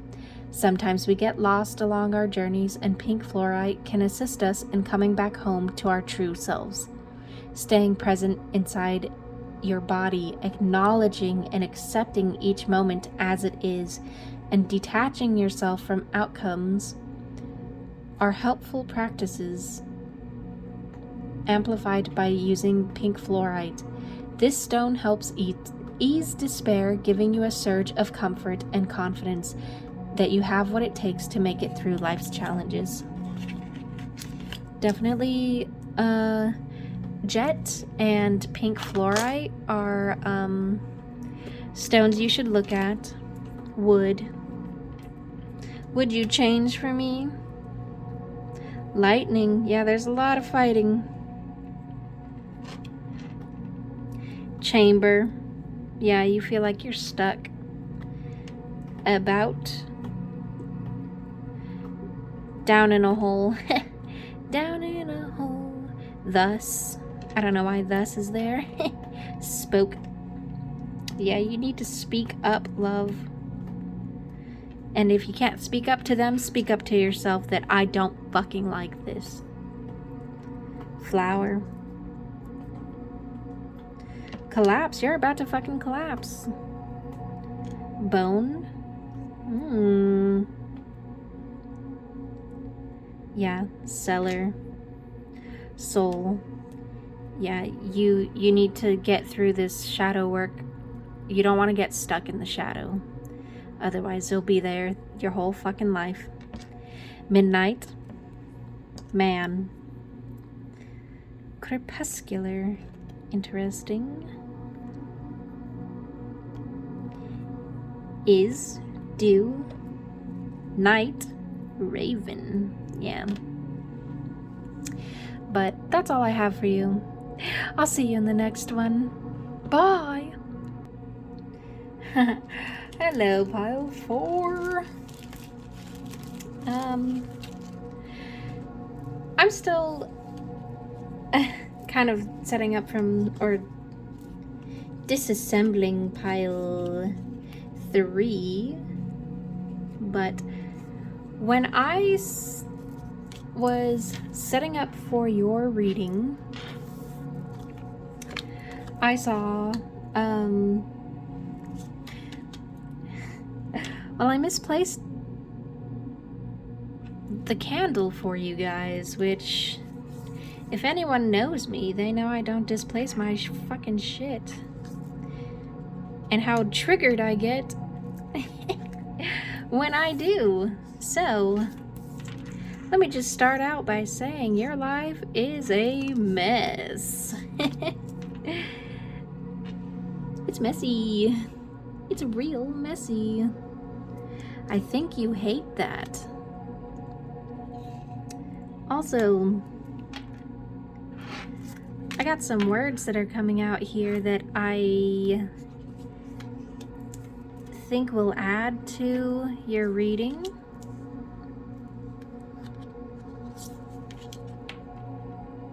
New deck, who dis? Oh geez. Alright, yeah, we're already getting in this shit.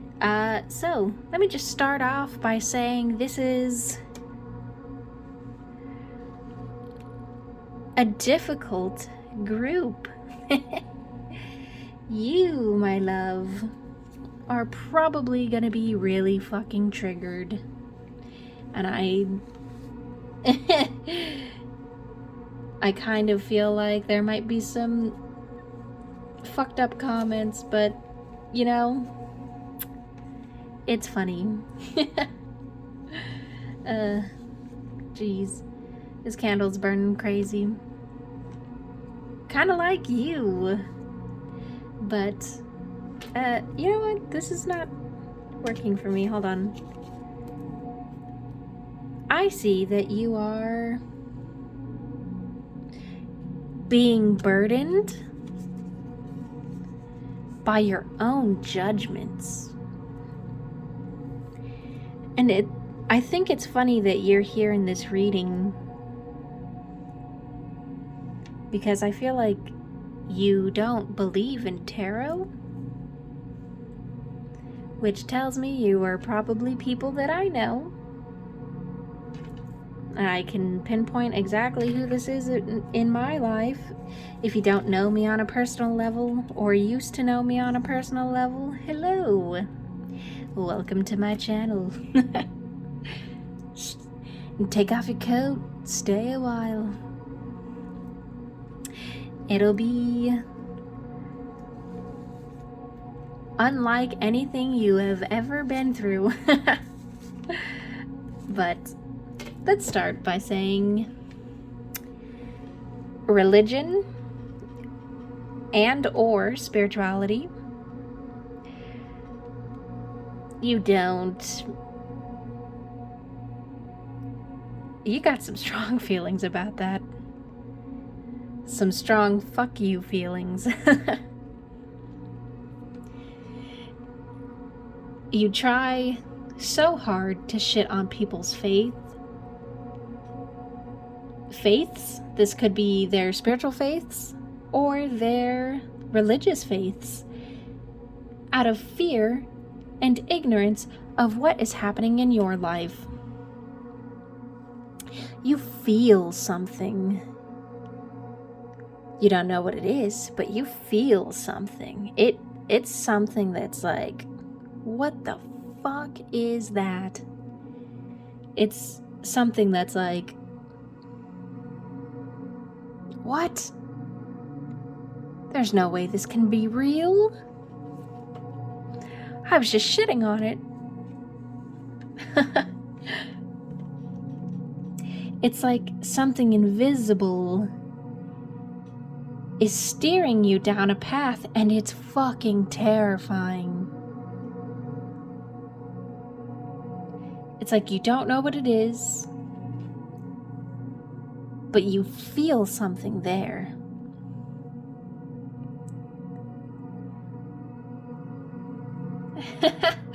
Oh, damn.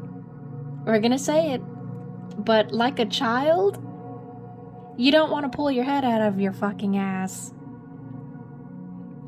You know why? Because the best place to be is in my ass. Which I'm seeing the word sexy here. You might like the sex.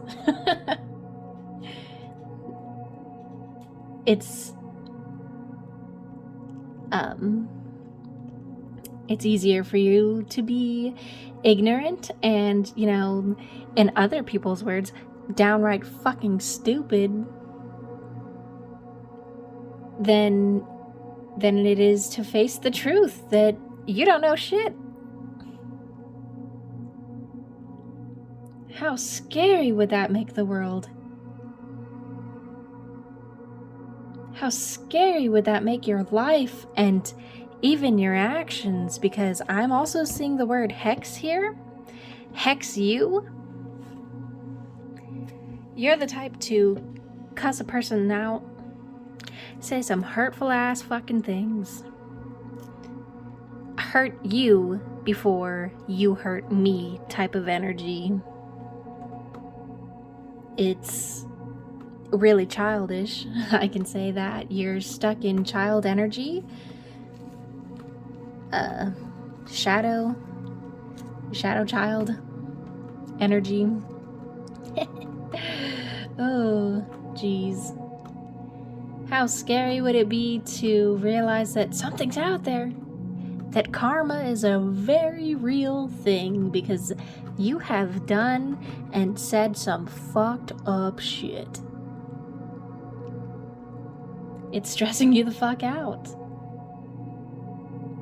And I'm seeing, especially if this group, you know me on a personal level. Your words, and this could be to me, your words to me. It doesn't have to be to me, but your words to someone of a faith that you don't agree with or that you were shitting on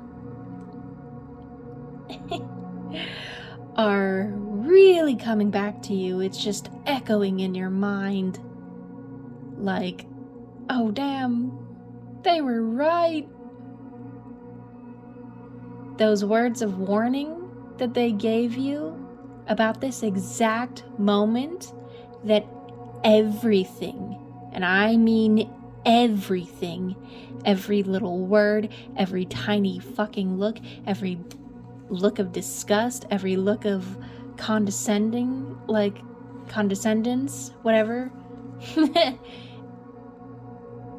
All those words of warning that it's going to catch up to you, that karma is going to catch up to you, it's so unshakable.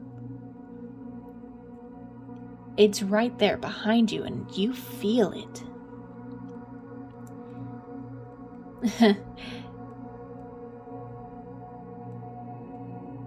It's like, it's stressing you out so much that you are like mass consuming, like food, TV, music, reading, sex, whatever it is. You are like mass consuming shit because you're stressed out.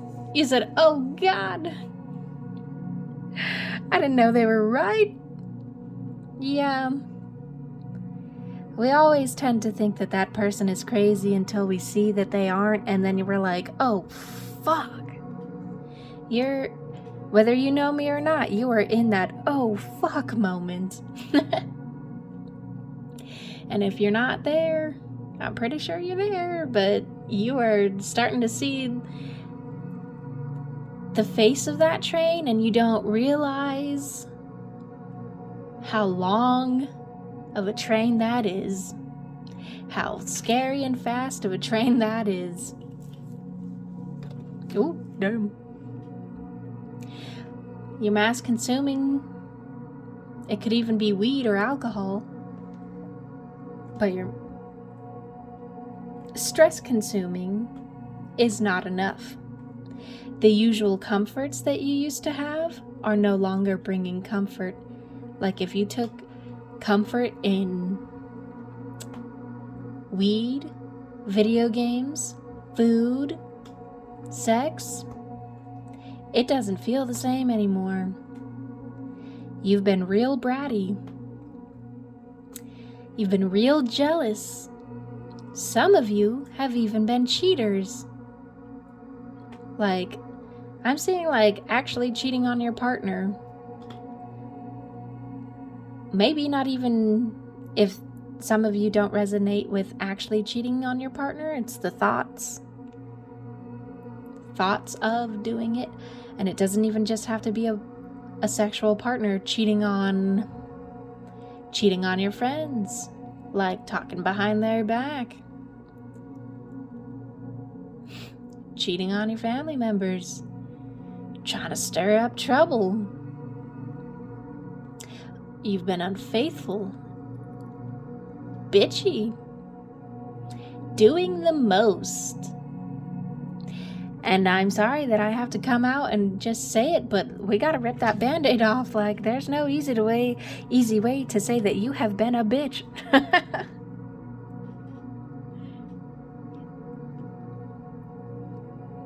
You're reacting because I lost. So I always write my notes down, but I wrote evil stepsister vibes, which tells me you've been downright fucking naughty. Not in the good way. Not in the sexy way, and in the ugly ass fucking, yo, you fucking crazy way.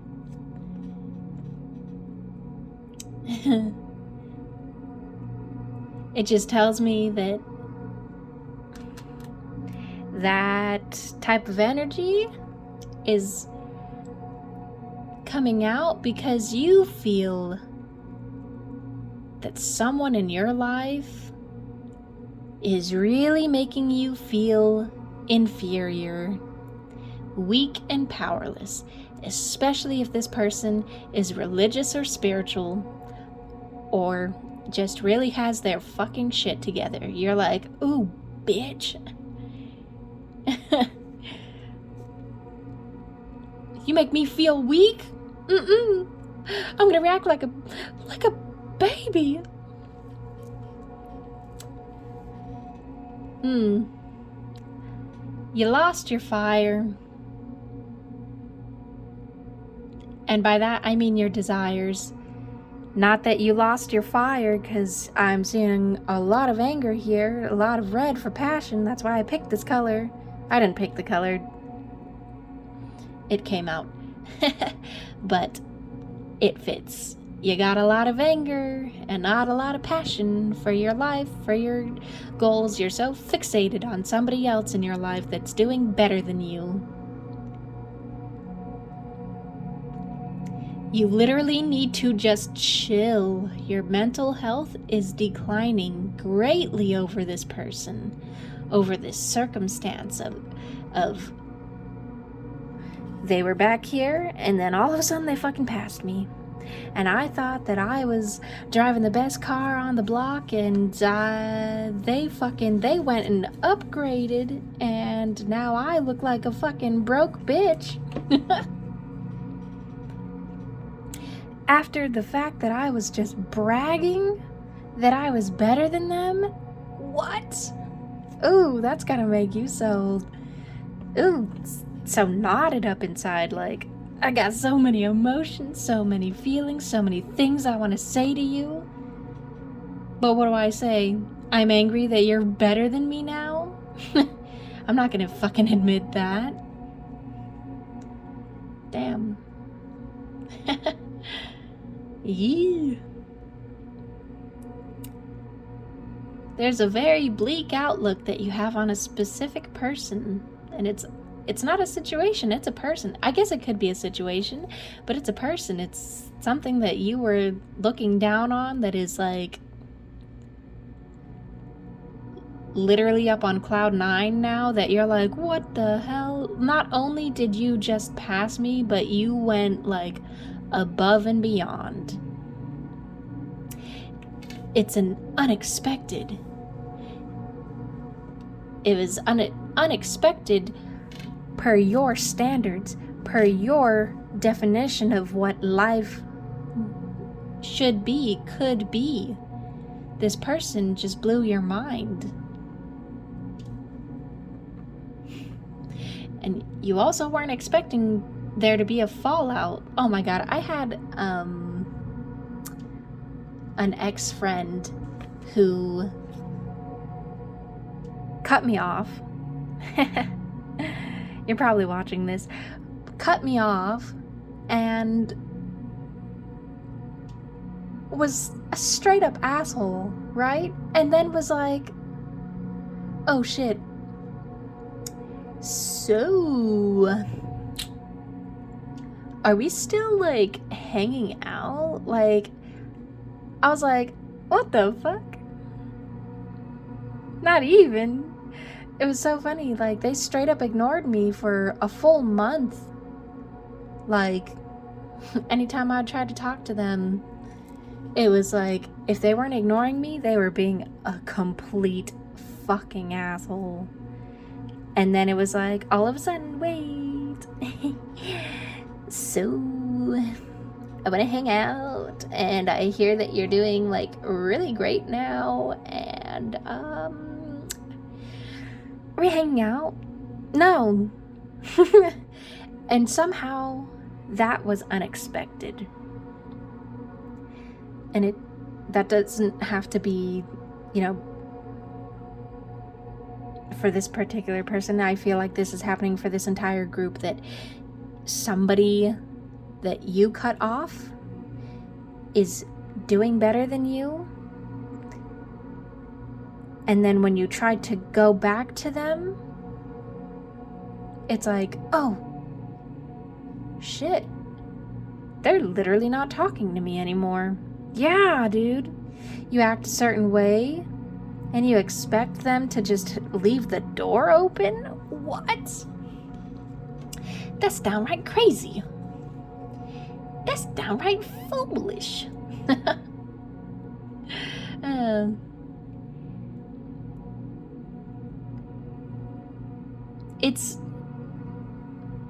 It's demeaning.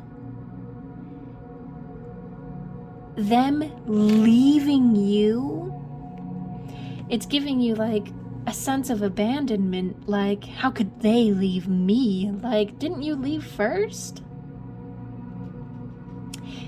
And if you didn't leave them first, it's definitely in your actions. You keep putting a person down, you think they're gonna stay?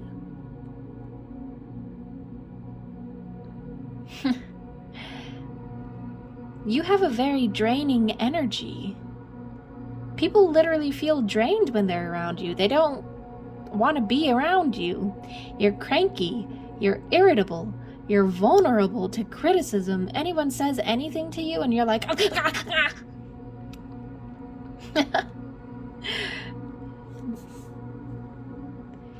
You're trying to...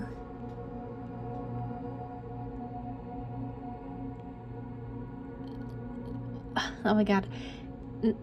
It's like you try to correct bold, like very bold, false statements. Like, I didn't say that.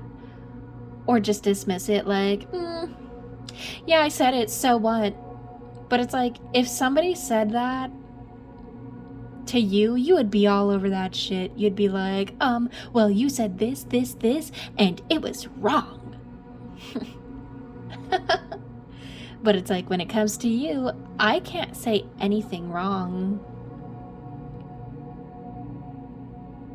I can't admit that I said anything wrong. Or if I can admit, it's no big deal. Or you say things to distract from judgment, like, I don't have a good example. Let's see. Like saying, I don't know, you might just try and change the subject, like, let's get off the fact that, like, I'm wrong. Let me change the subject real quick. You love to manipulate people's emotions for personal gain. It's always, what can you do for me? What can you give me? That's your personality. That's your shadow. That's your pit.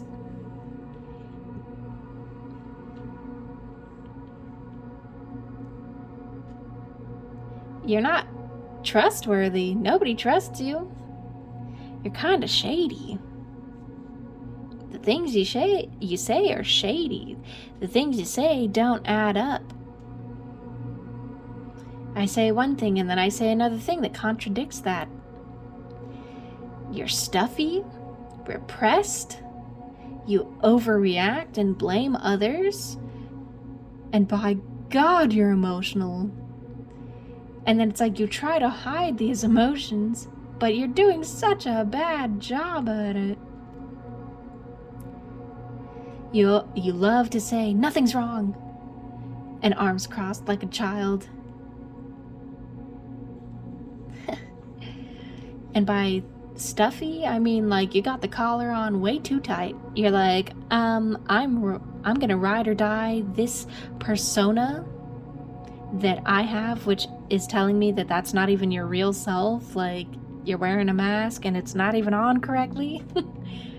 Everyone can see right through it. You're repressed. I have a lot of hidden emotions that everyone can see, but I think I'm doing a good job at hiding it. No, love. Everyone can see that. It's on full fucking blast. You're like, I don't want people to see me this way. Well, they see you that way.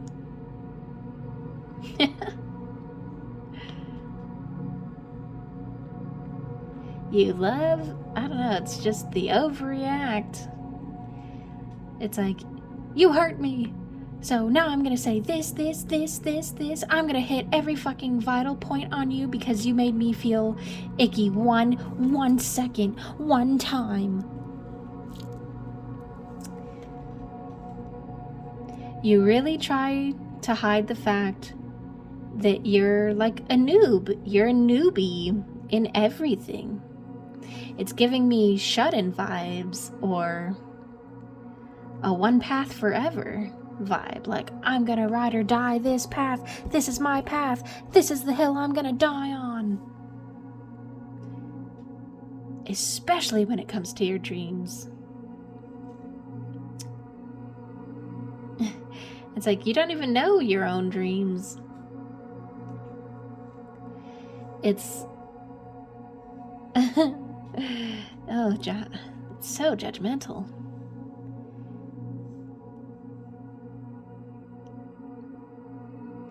You don't like to admit that your emotions rule you.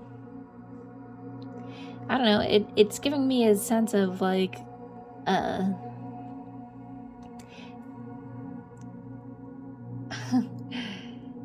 something made you feel bad one time in childhood and you didn't like it and you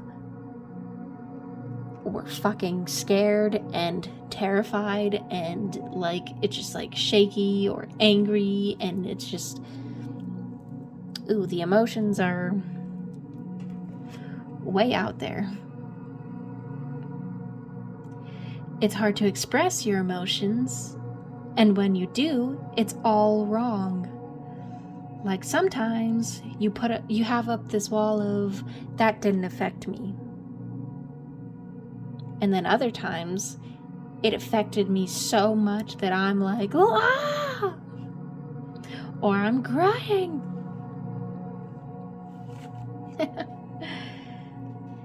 It's giving me a sense of, did you live a sheltered life?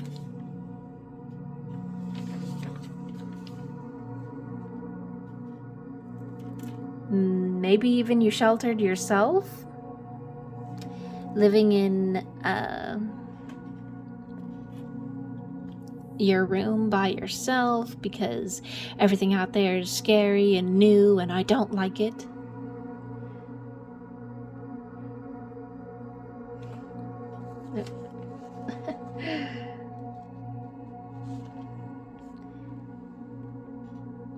It's like, it's like you're at a point where you are expected to act and grow up now. And it's terrifying to admit that you don't know how to do that. You don't want to admit that you don't know how to do that because you're always very opinionated of like, well, you shouldn't do that, you shouldn't say this, you shouldn't act this way. And now it's like you realize, oh shit, I'm the one driving? Oh fuck, I don't know how to drive. Like I really don't know how to do that. And of course I'm not gonna ask anyone because I've been like going on and on about like, I know how to drive. You come off as high and mighty to hide the fact that you are extremely insecure. And back to the whole me seeing sexy here, it could be that you're insecure about your body. Even if you come off as like bold, proud, I am sexy, you're insecure about that. Whatever it is that you come off as like bold and proud about, it's like you're wearing a mask. You don't actually feel that way. You like to act like you're only a tiny bit insecure, like it's no big deal. Because you're like, well, it's only human to be insecure, and I'm only like, I don't really like how my stomach looks, but you know, it's like, it's not a big deal. But at the end of the day, you are riddled with insecurity. Like, whatever insecure thing that you felt insecure about, that you're like, it's not a big deal. You fucking like beat yourself up over that. You're like, oh God, it's so awful. Like behind closed doors, you're like, oh my God, my hair doesn't look the way I want it to. And it's so ugly and everyone's looking at it and everyone can see that. And it's like that.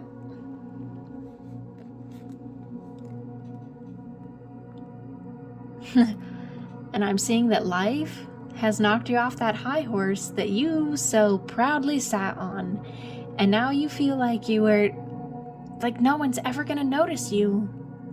You were on that high horse because it made you feel like you stand out. And now that it's gone, you don't care if you're seen as bad by certain people, because it's less scarier to be seen as the bad guy, as to be seen as crazy, than fading into the background and having no one around that knows you or cares about you. You feel cornered, stuck, attacked by anything and everything. You're disloyal, and people are starting to see it. Especially if it's having to be loyal to a good person. Oh, I know a lot of people that have friends that they don't even like. Friends that they literally fucking hate. And they're all like just the same as them. Shitty, gross people, but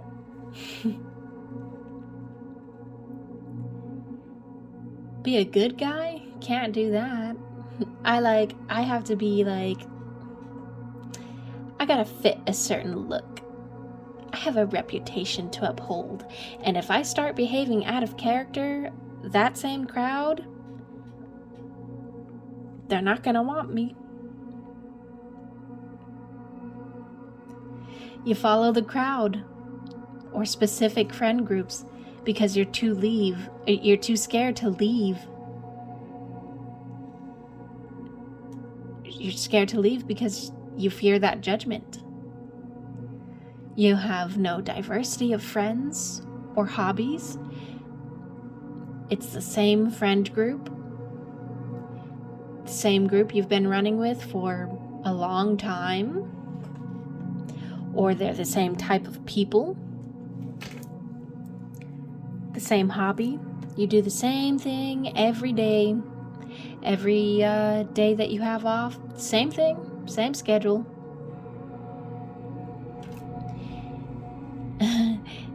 Eat shit, sleep, play games.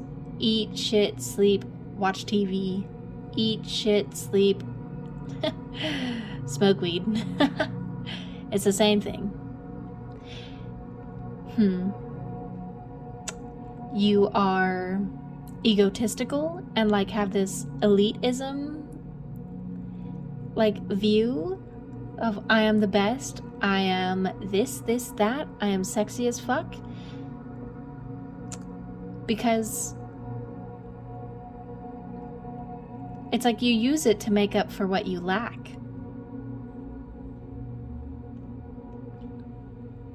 You hate to admit when you're wrong. So you never admit when you're wrong. Or you never properly apologize. I know a lot of people that...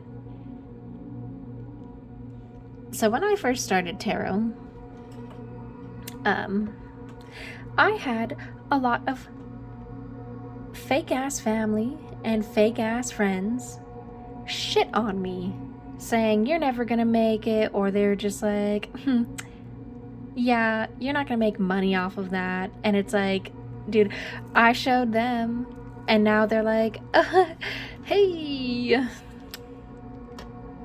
so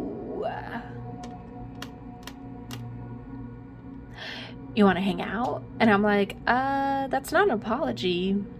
That's literally not an apology, and that's not how you get back into somebody's fucking life. And I can guarantee you probably have people like that in your life where you're like, let's just skirt around the fact that I made a mistake and I was wrong, and let's just pretend like we're all good friends, good pals, right? Right? And they're not opening up that door to you. And you're like, oh, I feel like you're also trying to be like, oh, that's not because of me, that's because of them. They're like, oh, they think they're better than me. No. They saw the real you and they didn't like it. You feel like everyone should follow the same path. Otherwise, you outcast people. It's like, even if you're like, you have to, oh my god. Oh god, poser's the word coming through. Even if you're like, oh, I accept people, there's just certain things that you don't accept, despite being like, I accept people. And you literally will, like, not talk to them. Or literally just straight up just say some fucked up shit. And be like, no. You know, like, you just...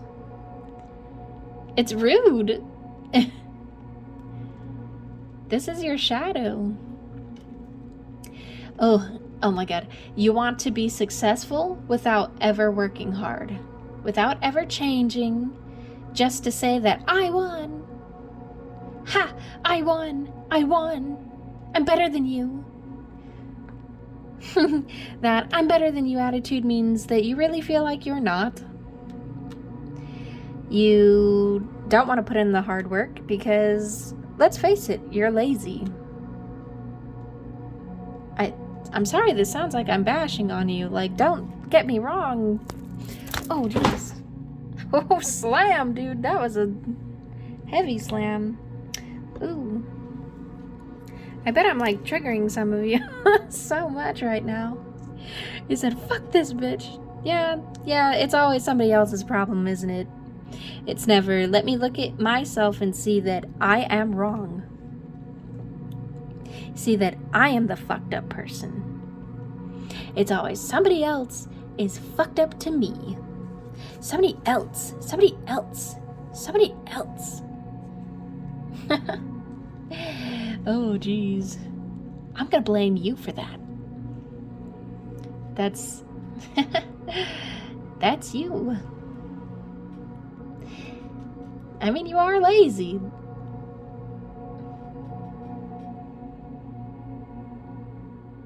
Maybe you even try to ride people's coattails. Oh my god, I remember, oh my god, this particular friend, ex-friend, let's get that straight, ex-friend,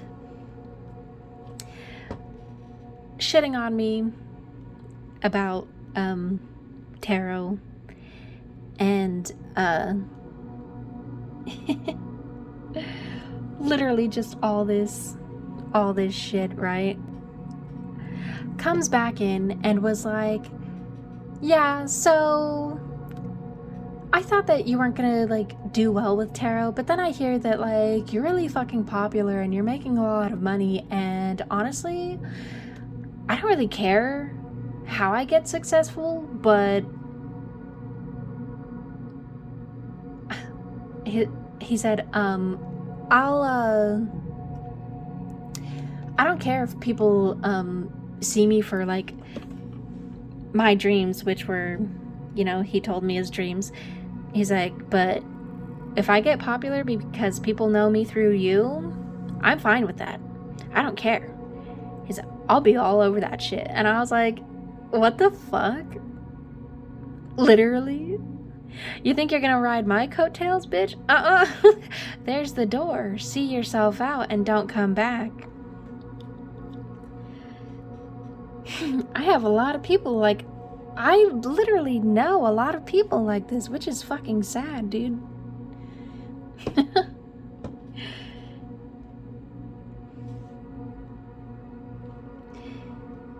Oh my god. The idea that people can become successful with their weird ass ideas or talents is unfathomable to you. Even if it's something that, like, you secretly find cool. Like, okay, so I have a particular family member that was shitting on me for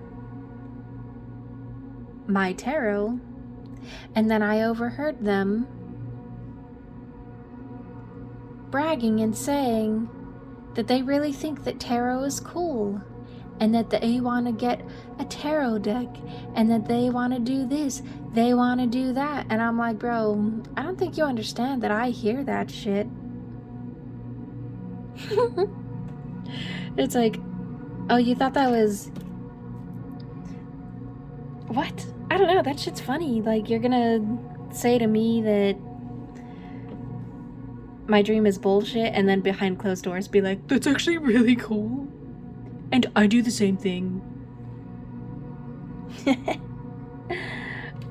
What? You wild. You real wild. You're funny. You're really funny. It's just... you're stuck in a childhood, like, trauma somewhere, which I'm gonna... I don't know when, but I am going to do a childhood trauma reading, and I can guarantee your group is probably gonna be there, because there's a lot of things that we gotta talk about. I'll hex you before I even ever come close to apologizing or coming close to admitting that I was wrong, or come close to me saying that you're better than me. What? I'll cuss you out. You have no balls to chase your dreams.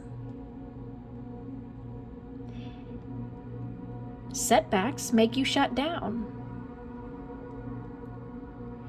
One little bump in the road and I'm gonna stop working. This didn't go right, so fuck you, fuck that. I'm not moving, I'm not changing, I'm not doing this. You either come from a background where you weren't allowed to dream, or you were told how to dream. You come from a background where you were opinionated, or you are opinionated because where you come from, they were opinionated. They told you that's the wrong way. They didn't say it like that, but you get my point. Where they looked at you like, don't believe that. Don't like that. That's bad. That's gross. That's disgusting. We don't do that in this family. We don't believe that in this family. You go down the path I tell you to go to. You go to school. You live this life. That's the childhood that you come from. Family's everything. Family's everything. It's like, oh my God, it's like it's like putting family on like a pedestal. They put these adults in your life, put family on like God tier level. Like, we believe in family. We do this for family. We it's just, it's so sick and disgusting, and I feel like you hate that. Which I understand, because I fucking hate that shit too. I came from that. It might seem like I'm shitting on you, but at some point, yes, I haven't been this person since, like, I was a literal child, but you're stuck there. You are stuck there for a reason, right? And that's because there's a lot of fear.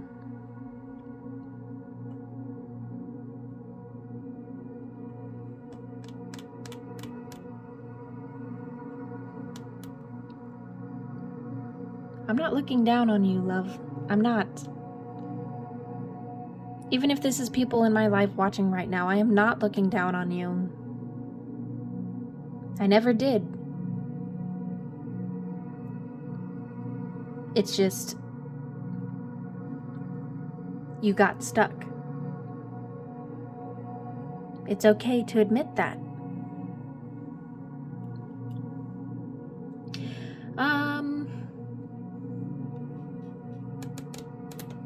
I'm sensing, this is so weird and specific, bowel issues.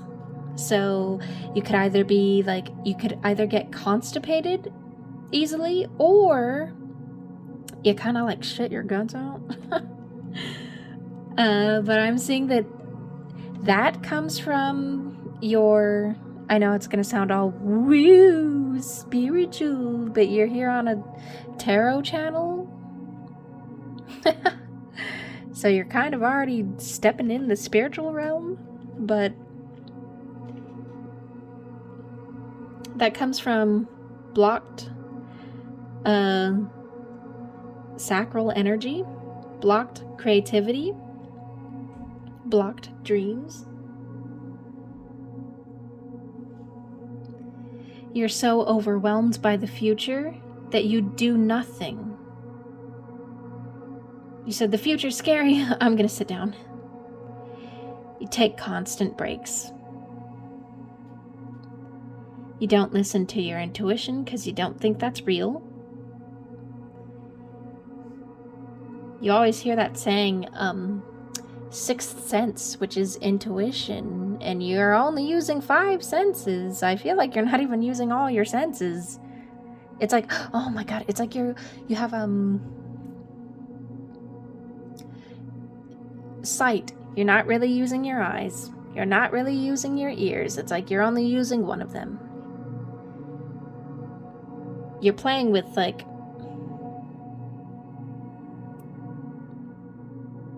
a deck that only has like a few cards, pretty much.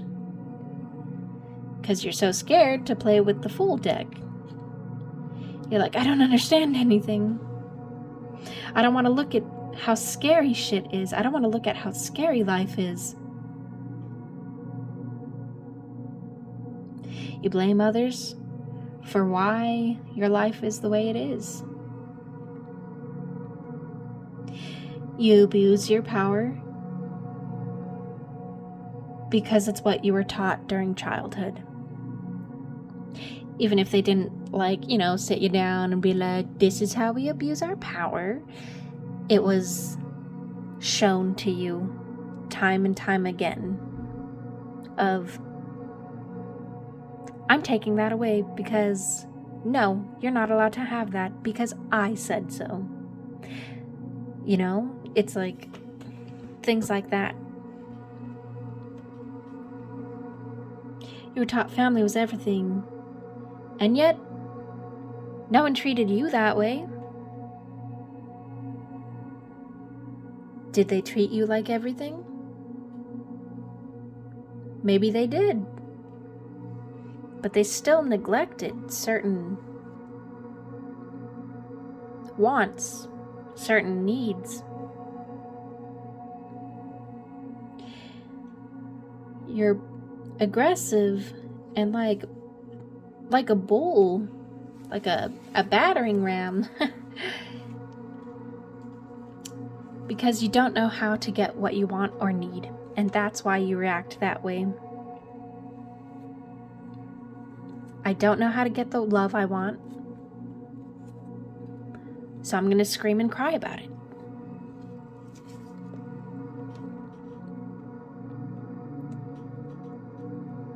You don't talk about anything real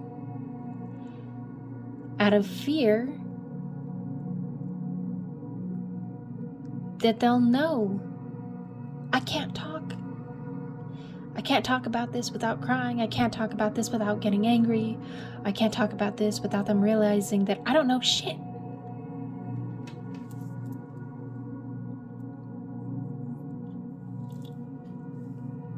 You also have this attitude of, I don't care about this or others if it doesn't directly affect me. So it's a very selfish attitude because you're stuck. You're stuck in the shell of you, of the you that you perceive yourself to be. The you that you perceive yourself to be was created by your environment. It's not the real you. You're living in a mask.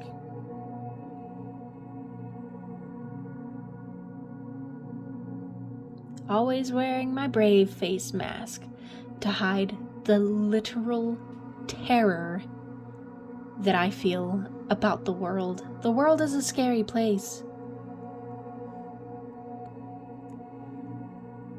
But it's like you don't want people to see that you're shaking like a fucking leaf inside.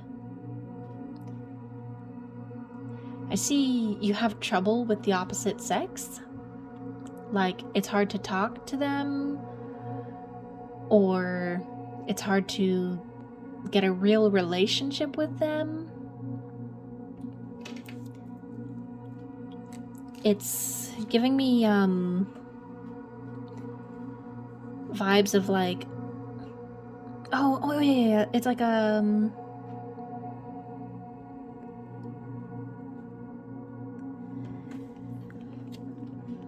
like if you're, I don't know why I say boy, if you're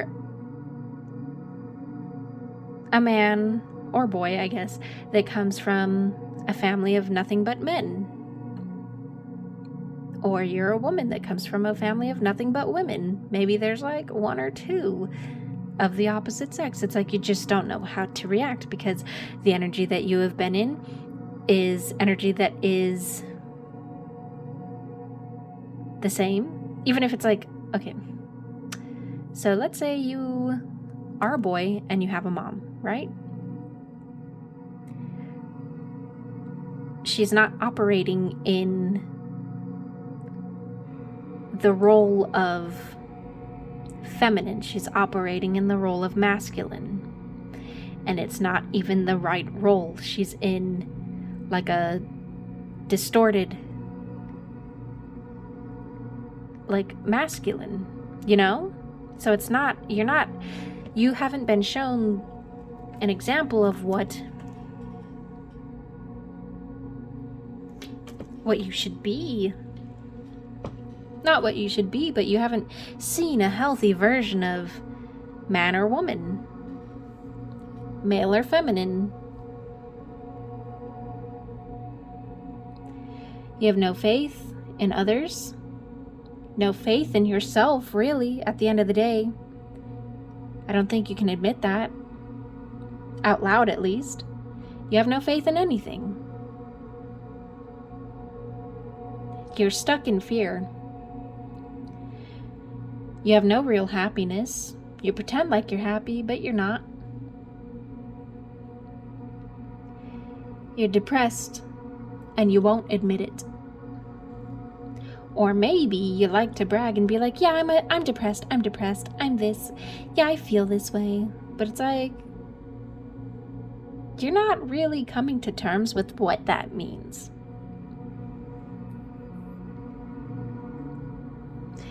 You just had no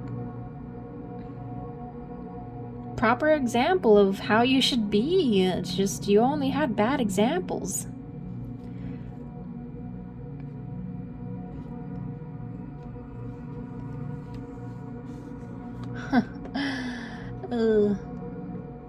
In childhood, you were shut down for certain hobbies, certain likes, certain interests. There's no room for exploration. Which is why you don't start projects now. And current you is going through this dark night, that shift, the shadow work.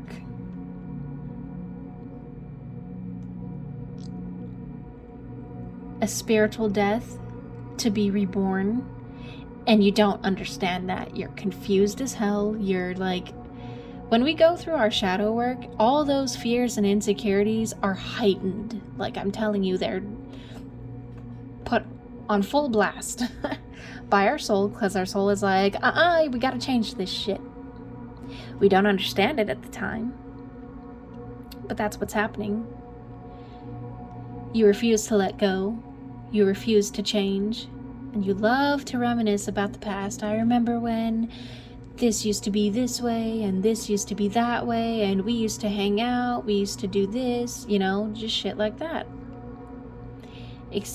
You're experiencing darkness. You're experiencing the literal pit, the abyss. You're experiencing loss and end to a lot of things, which is scary to you because you had built things up.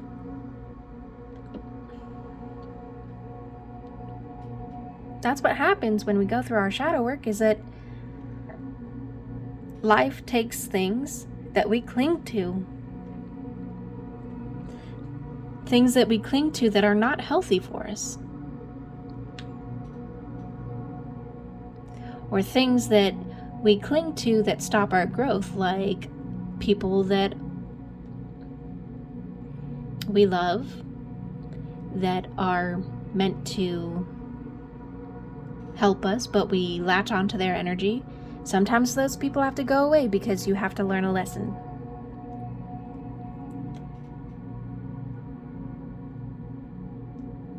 You don't appreciate what you have because subconsciously you feel like it'll be taken away.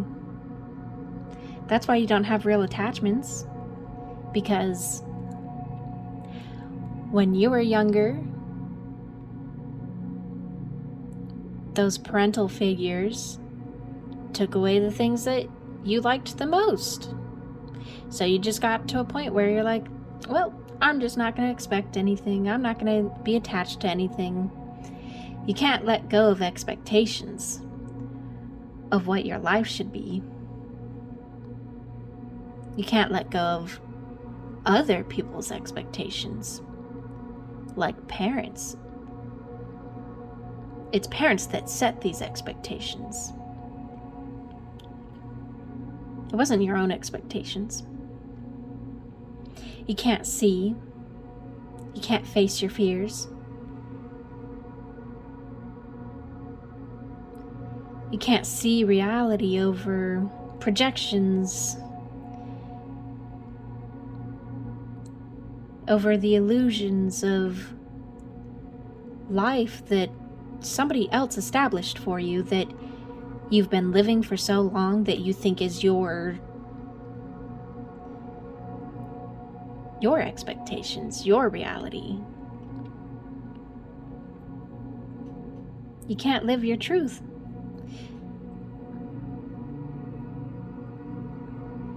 You blame others and yourself, and you have no compassion for humanity.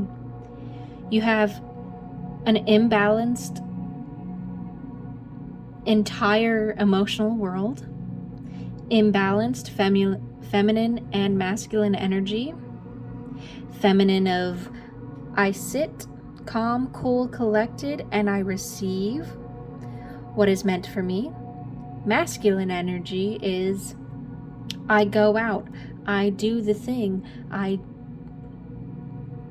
enact on my dreams, I do the hard work. Those energies are not balanced. You have emotional scars from childhood.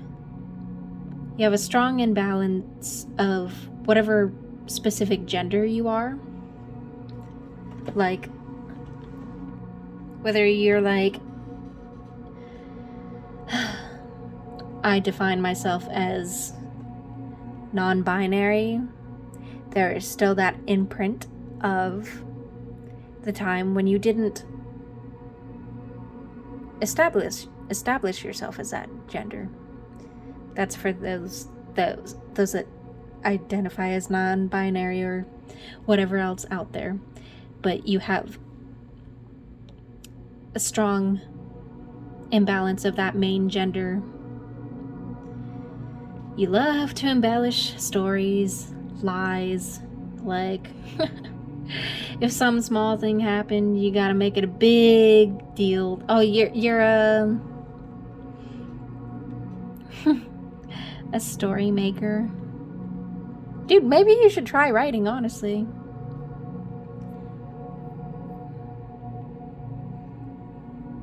You like physical things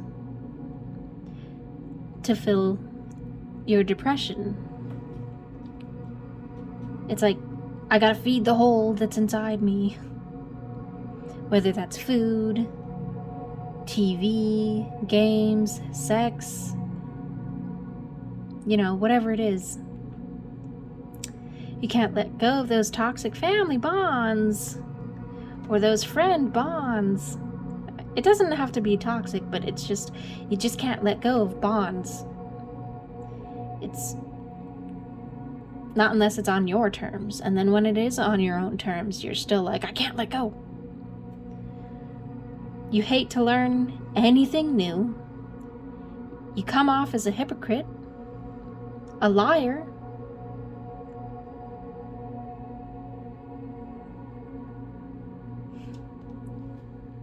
You believe that people are liars. You believe that what's out there in the world is just fake. It's all a sham, a lie. I don't know why I said sham. I never say that word. Sham. You can't accept the weird, which I don't know if you've noticed, but we live in a weird fucking world. Whose expectations of weird are you living by? Like, I mean, have you looked at nature? Like, nature is fucking wild, and it's weird as hell. It's just... what? I don't know, it's just weird that you can't accept the weird. You've never seen anything crazy? We're gonna move on to the advice now. Give me 1 second, loves. It's like a corn song that's playing in my mind right now. Don't quote me, but I think the name is Liar.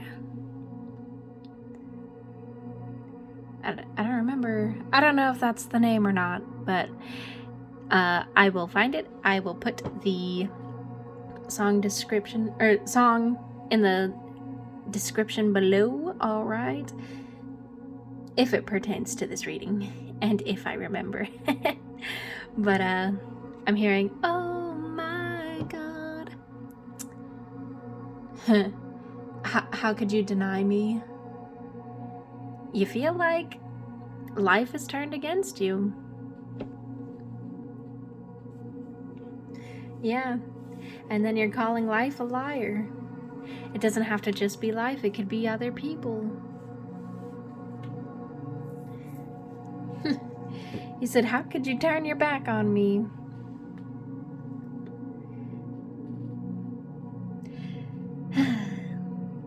You're stalling this death process, which is causing more loss and more pain. You're digging your fucking heels in. You're like, I'm not gonna change, I'm not gonna change, I don't think I have to change, I don't want to change, it's too scary.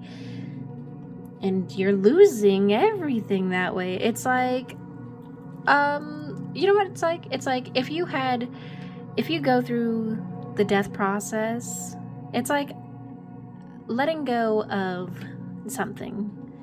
Like, okay, let's take this very literally, like as a child. You have something in your hands. Let's say your parents like, hey, hand that over. You can't have that right now. Instead of just handing it to them and there being as little pain as possible, you are holding on to it with a death grip, and they have to rip it out of your hands. Which, you know, might, I mean, if they rip it wrong out of your hands, it might hurt your hands.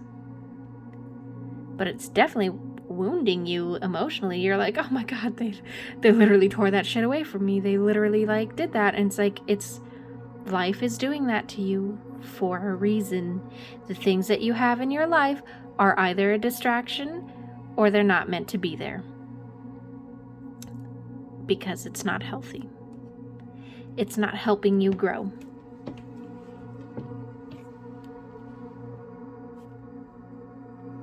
Maybe. It's just... maybe those things that were taken away from you,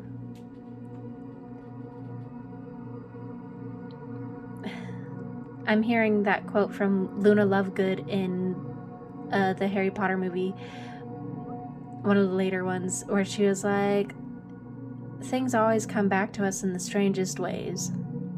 And I think that you have to remind yourself of that can happen. And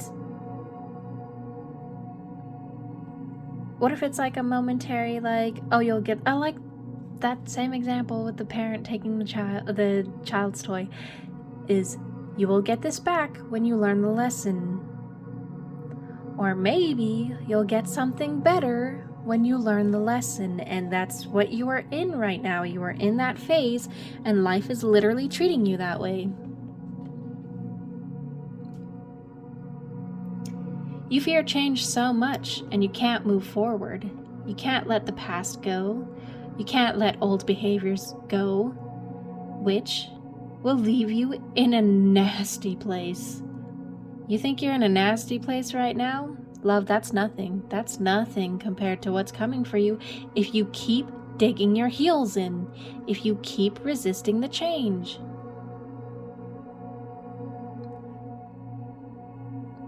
Share your feelings. If you don't have anyone to share them with, or you feel like there's that judgment there, write it out. Draw it out. Talk it out. Like a video file. I don't know, video file? Why am I saying things like that? What the hell? Sham video file. What the fuck? I don't say things like that. You know what I mean, but like record it. Record it, then delete it. Your emotions are so hard for you to handle. You're jealous. You're impulsive. You have a sense of entitlement. You have this sense of entitlement because you just feel like you deserve things. You have this sense of entitlement of like,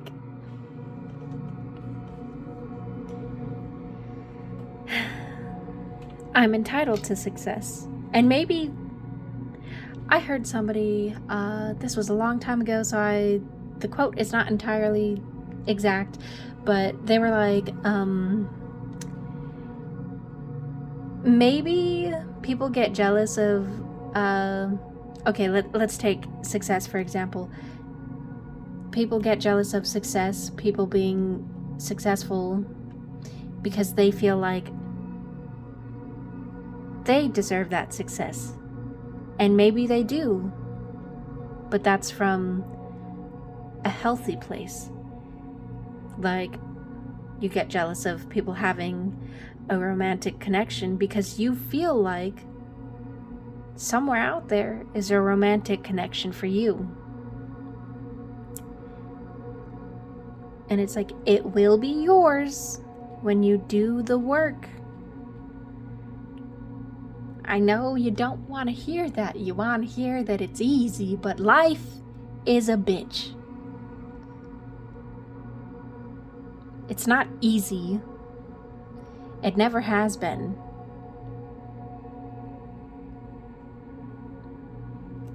But you do the work. You refine yourself. You get stronger. You get better. And then you get to a point where life does seem easy. It's like, oh my god, it's like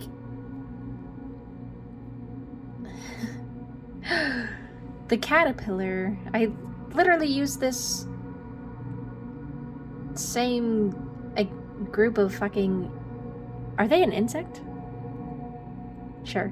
The same breed of animal in the last group, where you are the fucking caterpillar right now, and it's hard, isn't it? It's hard getting from place to place, inching along, moving slow as hell, not really going anywhere. But then you go through the shadow work, the cocoon, and you come out the butterfly and you can literally fly where you want to go. It's like that. It's literally like that.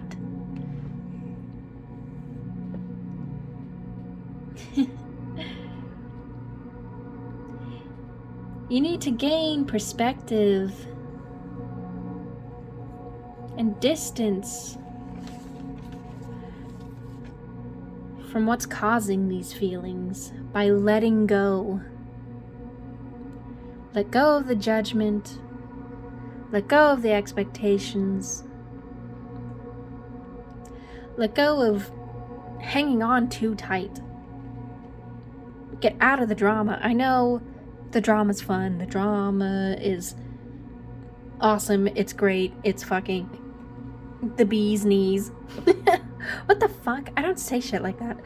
Whatever, we're just gonna roll with it.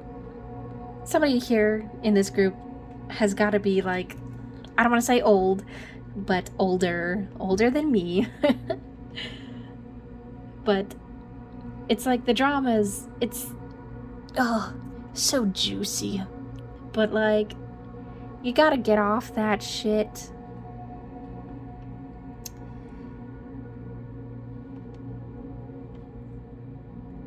Get off of stealing someone else's dreams or their success, or riding their fucking coattails of like, you're gonna get me to success because you have the resources, I don't, and I'm not gonna fucking work for it, and I'm not gonna put in any of my money, any of my work, any of my anything. You're just gonna do all the work. And I'm just gonna be fat. What is that? What's that saying? Fat and happy? Fat, sassy, and happy? Realize that you're demanding. You're jealous. You love to gaslight people. You love to be like, I didn't say that. I didn't do that. You sound just like those nasty adults, don't you? You need to set boundaries for yourself. Like, I'm not going to behave that way.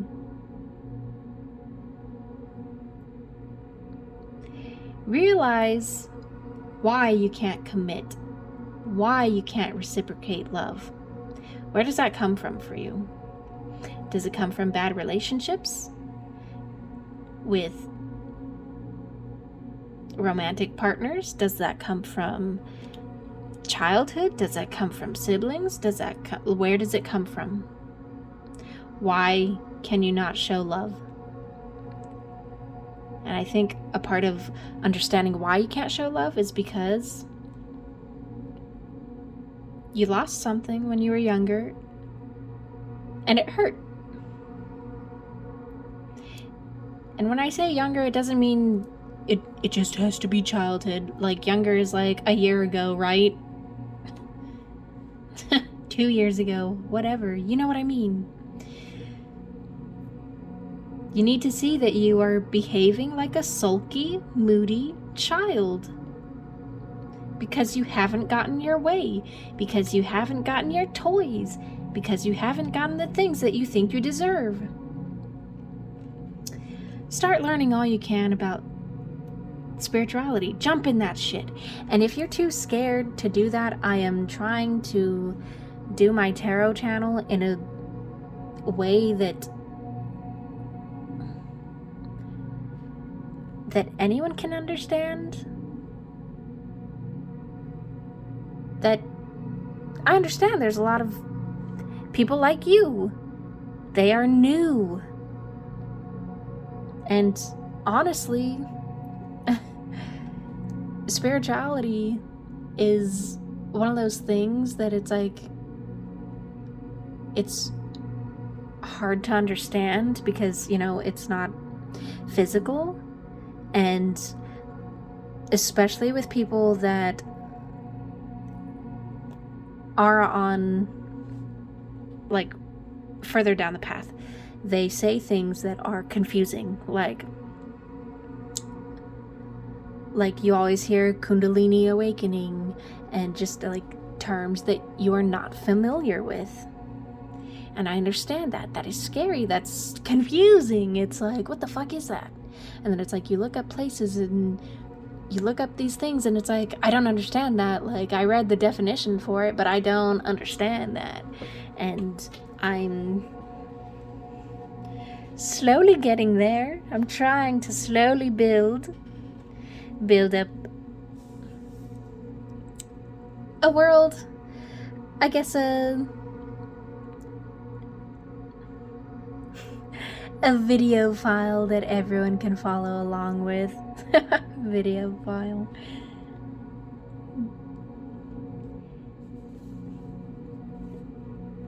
I understand what it's like to be new. I get it, love. I have been there. We've all been there. You're still there. That's okay. It is okay.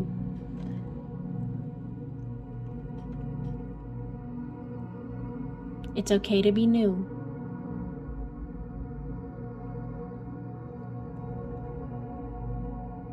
You just need to take the lessons and learn from them. Being greedy leaves you empty. You still feel empty, don't you? I'm greedy for money, yet I can't, like, no matter how much money I have, it's not enough, right? No matter how much food I have, it's not enough, right? That fucking candle went out. It's devastating. If anyone has ever told you that shadow work is easy, that's a fucking lie. And they haven't gone through shadow work. Shadow work is literal hell. It's dark. It's messy. It's scary. You feel like you're bumbling around. You don't know shit. That's just shadow work. It's not easy.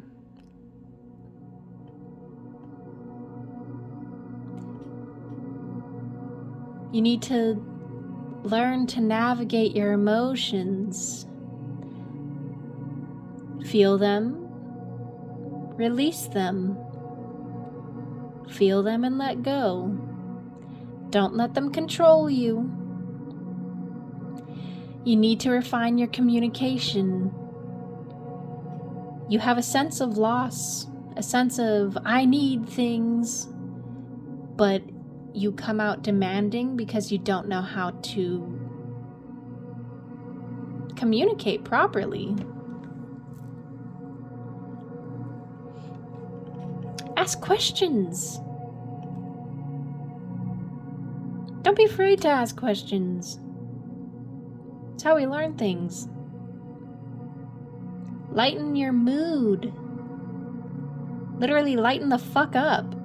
You're so serious. You're so like, life needs to be this, this, and this because so-and-so said so. And because society is living this way. And bro, have you looked at society? Society is like going downhill. There's a reason for it. We're not meant to follow one fucking path. Otherwise, we'd all look the same, right? If we were meant to follow the same fucking path and not be original and follow one mold, wouldn't we all look the same? Wouldn't we be like a hive mind?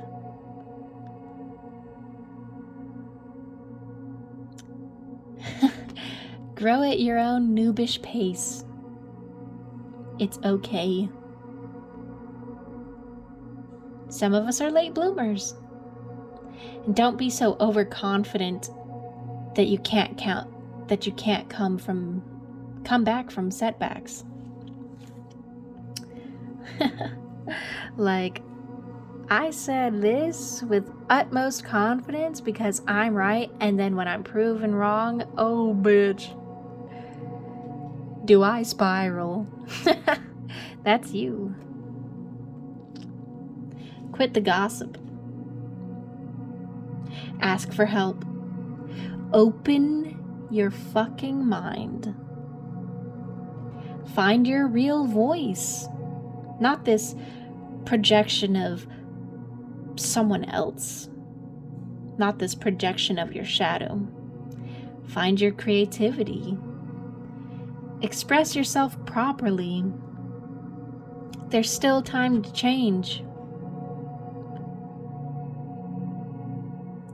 Which path do you want to explore? Future you, which is strong, committed partner with natural charisma, like fucking, oh my god, pile 3, I literally rolled a fucking nat 20. If you're into anything nerdy, you know a nat 20 is like the best. It's like, you could have nat 20 fucking charisma, dude. Literally charm the pants off people. But having that natural charisma will attract other people, friends, family, future family, romantic partners, business partners.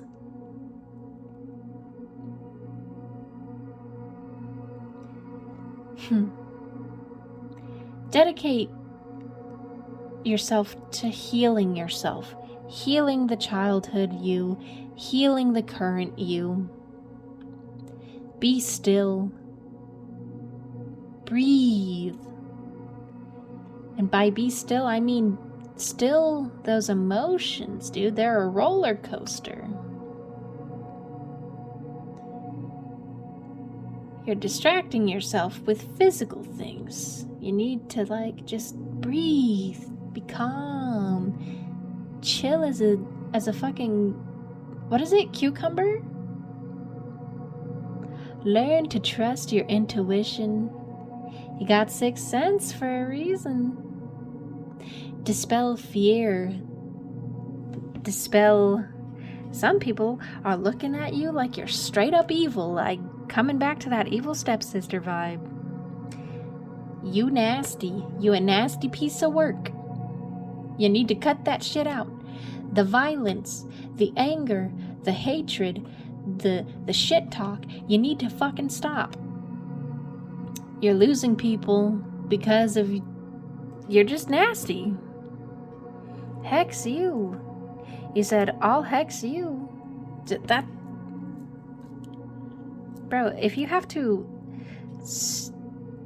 I guess, elevate to hexing people to get your way, that's when you know you're really lost and you're deep. You're deep in the evil. You're deep in the bad juju. Stop trying to physically attack people. Physically? Why did I say physically? I meant psychically. Maybe you are trying to physically fight people. Like, oh my god, you said the wrong thing. Slap! You're like, what the fuck? I'm like, what the fuck? You don't just slap people. That's a good way to die, man. But psychically attacking people by shading them, giving them the evil eye of like, I hate you, I hate you, I hate you, I hate you so much, I hope you fall on your face, I hope you lose this, I hope you lose that. It's like, oh god, you're so nasty. You nasty. You need to shower, you need to cleanse, you need to calm the fuck down. And realize that your environment is stressing you the fuck out. Maybe you are not working at the right place. Maybe you don't have the right friends, the right people around you. Because you chased all the good ones away, right? Rebalance your heart and home. And I got a few more things before we close out this reading. Think of the things you can do for others. Even small acts of kindness can improve your relationships and enhance your compassion. Do you even do anything nice for other people? Like, to be nice, or you just do it because you expect something? Pick up an object you have lying around you. Hold it in your hands and allow your attention to be fully absorbed by the object. For example, it could be a coffee mug. Notice how it feels in your hands. Don't overanalyze it. Allow yourself to be present. Yeah, because like I said earlier, you are not using your full senses. You're not even playing with a full deck, man. You're not using your eyes to really look at things. You're not using your ears to really look at things. You're not really feeling the physical. It's like you're not here. You live, oh dude, you live too much up in your head. Tune into your moods. Most of us are so busy with tasks at work that we don't pay attention to our emotions. Yeah, you're too busy with other outside things that you're just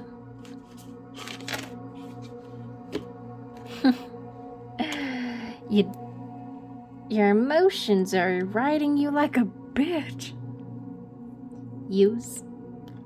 Nevermore. Yeah, stop using other people. Stop using things to get you out of whatever pit you're in, dude. Like, the only one who's gonna get you out is you. I feel like you should realize that, because if somebody was meant to come along and save you, wouldn't they have done that already? You said, I'm holding out for a hero that's never gonna come, but that knight in shining armor is you, love. Who? You. Poet? Oh, yeah, poet, dude. Fucking, I'm glad this came out. Yeah, write some shit. Write your heart out. Write. Just do it. Draw. Create instead of destroy. But I feel so good when I destroy. I feel like I'm top of the fucking food chain if I destroy things.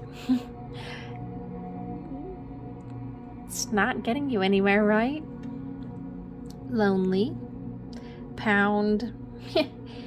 You're in the fucking pound. I said pound one out. Jesus.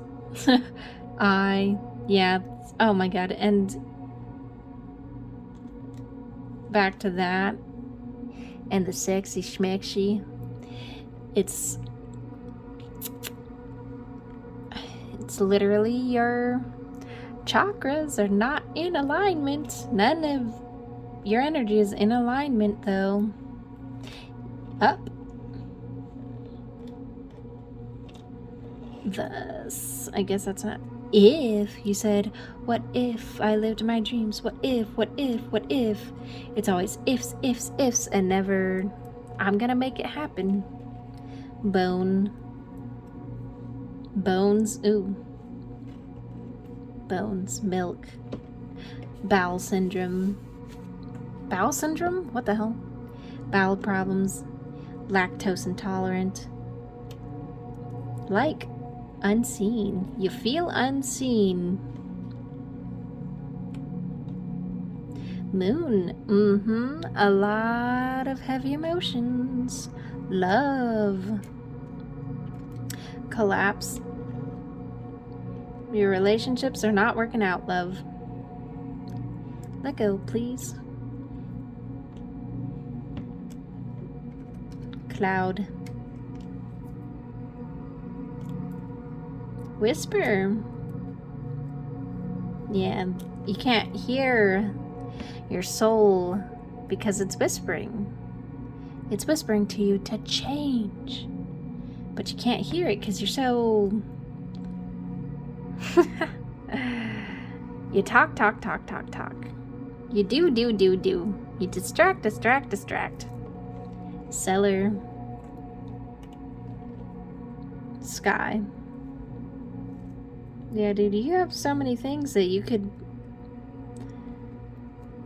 do, and it's like you don't see it. Cry. Yeah, maybe you just need to cry. Pain. You're in a lot of pain. Shudder. You're shuddering. You're mourning the loss of loved ones, of people that you thought were going to be in your life forever. But that's all I have for you. I'll see you in the next one, guys. All right. And please, don't take this personally, all right? Don't take this reading personally like I'm attacking you. I'm not attacking you. I'm trying to help you. And I don't think anyone's been completely honest with you. It's what I'm here for. Sometimes you gotta hear the rough shit, the hard shit, and it's the only way that we can change. But I love you. I'll see you in the next one. Bye!